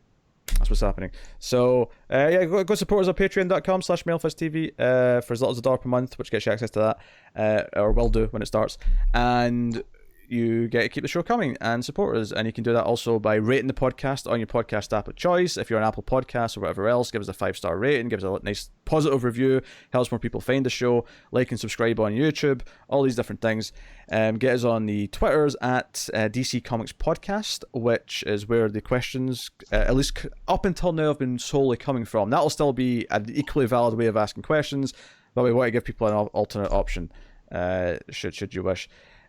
So yes, thank you very much for watching and listening. That's basically the show. That's basically the show. Me and Cara have been reviewing Stranger Things. We've done 6 episodes so far. Go check out those on the YouTube, or you can get them on the Netflix original reviews Mail Fuzz TV audio feed, should you want to find it that way. So it's pretty good. It's pretty good. And there was some DC references in it, which I alluded to earlier, so might even be relevant to what's going on. Yeah. Hell, there's even new DC shows starting soon. Oh yeah, Pennyworth. Thanks for reminding me of that. Don't sound so excited there, Pete. I am more excited about watching more Gotham for television for the Multiverse than I am watching Pennyworth. Pennyworth looks like fun. I said it. Also, actually, on the subject of television for the Multiverse, there wasn't an episode this week. We'll be catching up on everything that we missed this week on next week's episode. So we're going to have to do double Swamp Thing next week, which I'm not. Do you know what's really over that is we're going to leave it till Thursday to watch everything. That's my birthday. I'm going to have to watch 2 episodes of Swamp Thing on my birthday. Screw You know what's that. funny though? Is having not watched anything on the DC app because I don't have it. I think it's funny that people were so upset about the show getting cut short.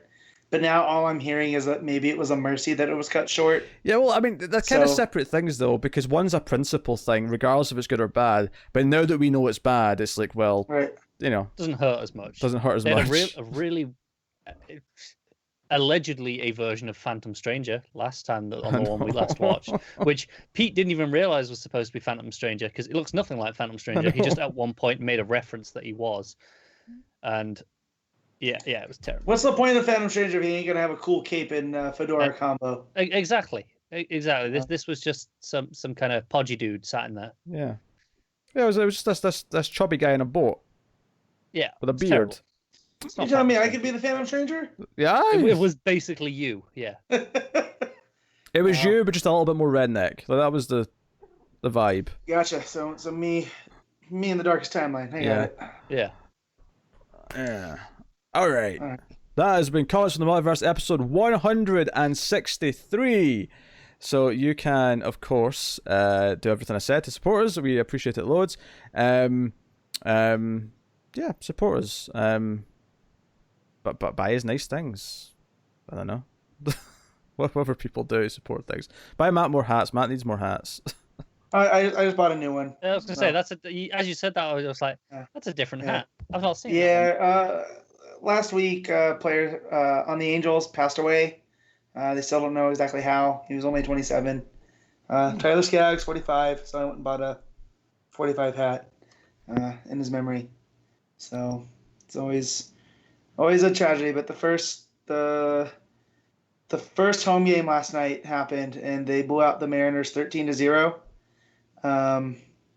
and combined for a no-hit, the pitching staff. So it's pretty special. Someone buy Matt a hat that says, real movies are directed by David Lynch. I will not wear that. I feel like that could be Matt's tier on Patreon. Make him wear a shitty hat for our episode. Yeah. No, I don't like that because that's how I end up having to wear a hat of a team that I normally wouldn't. Because I've said too many things about teams that I hate. That is actually a great betting stakes for Matt, is that he has to go through a whole episode wearing a hat of like a rival team or something like that. Yeah. So no. So no, I'm just not going to agree to it. Matt's more scared of that than Pete was of the slap bet. Yeah. Well, just like Ben Affleck wouldn't wear a Yankees hat, being a hardcore Boston Red Sox fan, and he held up shooting of Gone Girl until they got him a Mets hat to wear, because his character's supposed to be from New York. So, and here's the thing: I think he's well within his rights. You never find me in a San Jose Sharks hat. So, I am going to make it my mission. I'm going to remember. So the San Jose Sharks. I need to remember that, first of all. And secondly, you're going to wear a hat. You're going to wear that goddamn hat one day. Yeah. It's happening. We will find a way. One day you're going to want something, and the only way you're going to get it is by agreeing to some terms. And that's when it's going to roll out. Oh, man. Pete in all these years still doesn't understand me. I understand you, but I'm like Batman digging out the pit. I am determined to make sure it happens somehow. Yeah, and I am determined to make sure that doesn't happen. I will throw you back into the pit. Anyways. Rest in peace, Skaggsy. Yeah, that's episode 160. Thank you very much once again for watching and listening. We always appreciate it. Keep reading DC Comics, guys. But remember to never get lost in the Speed Force. Long live the Legion.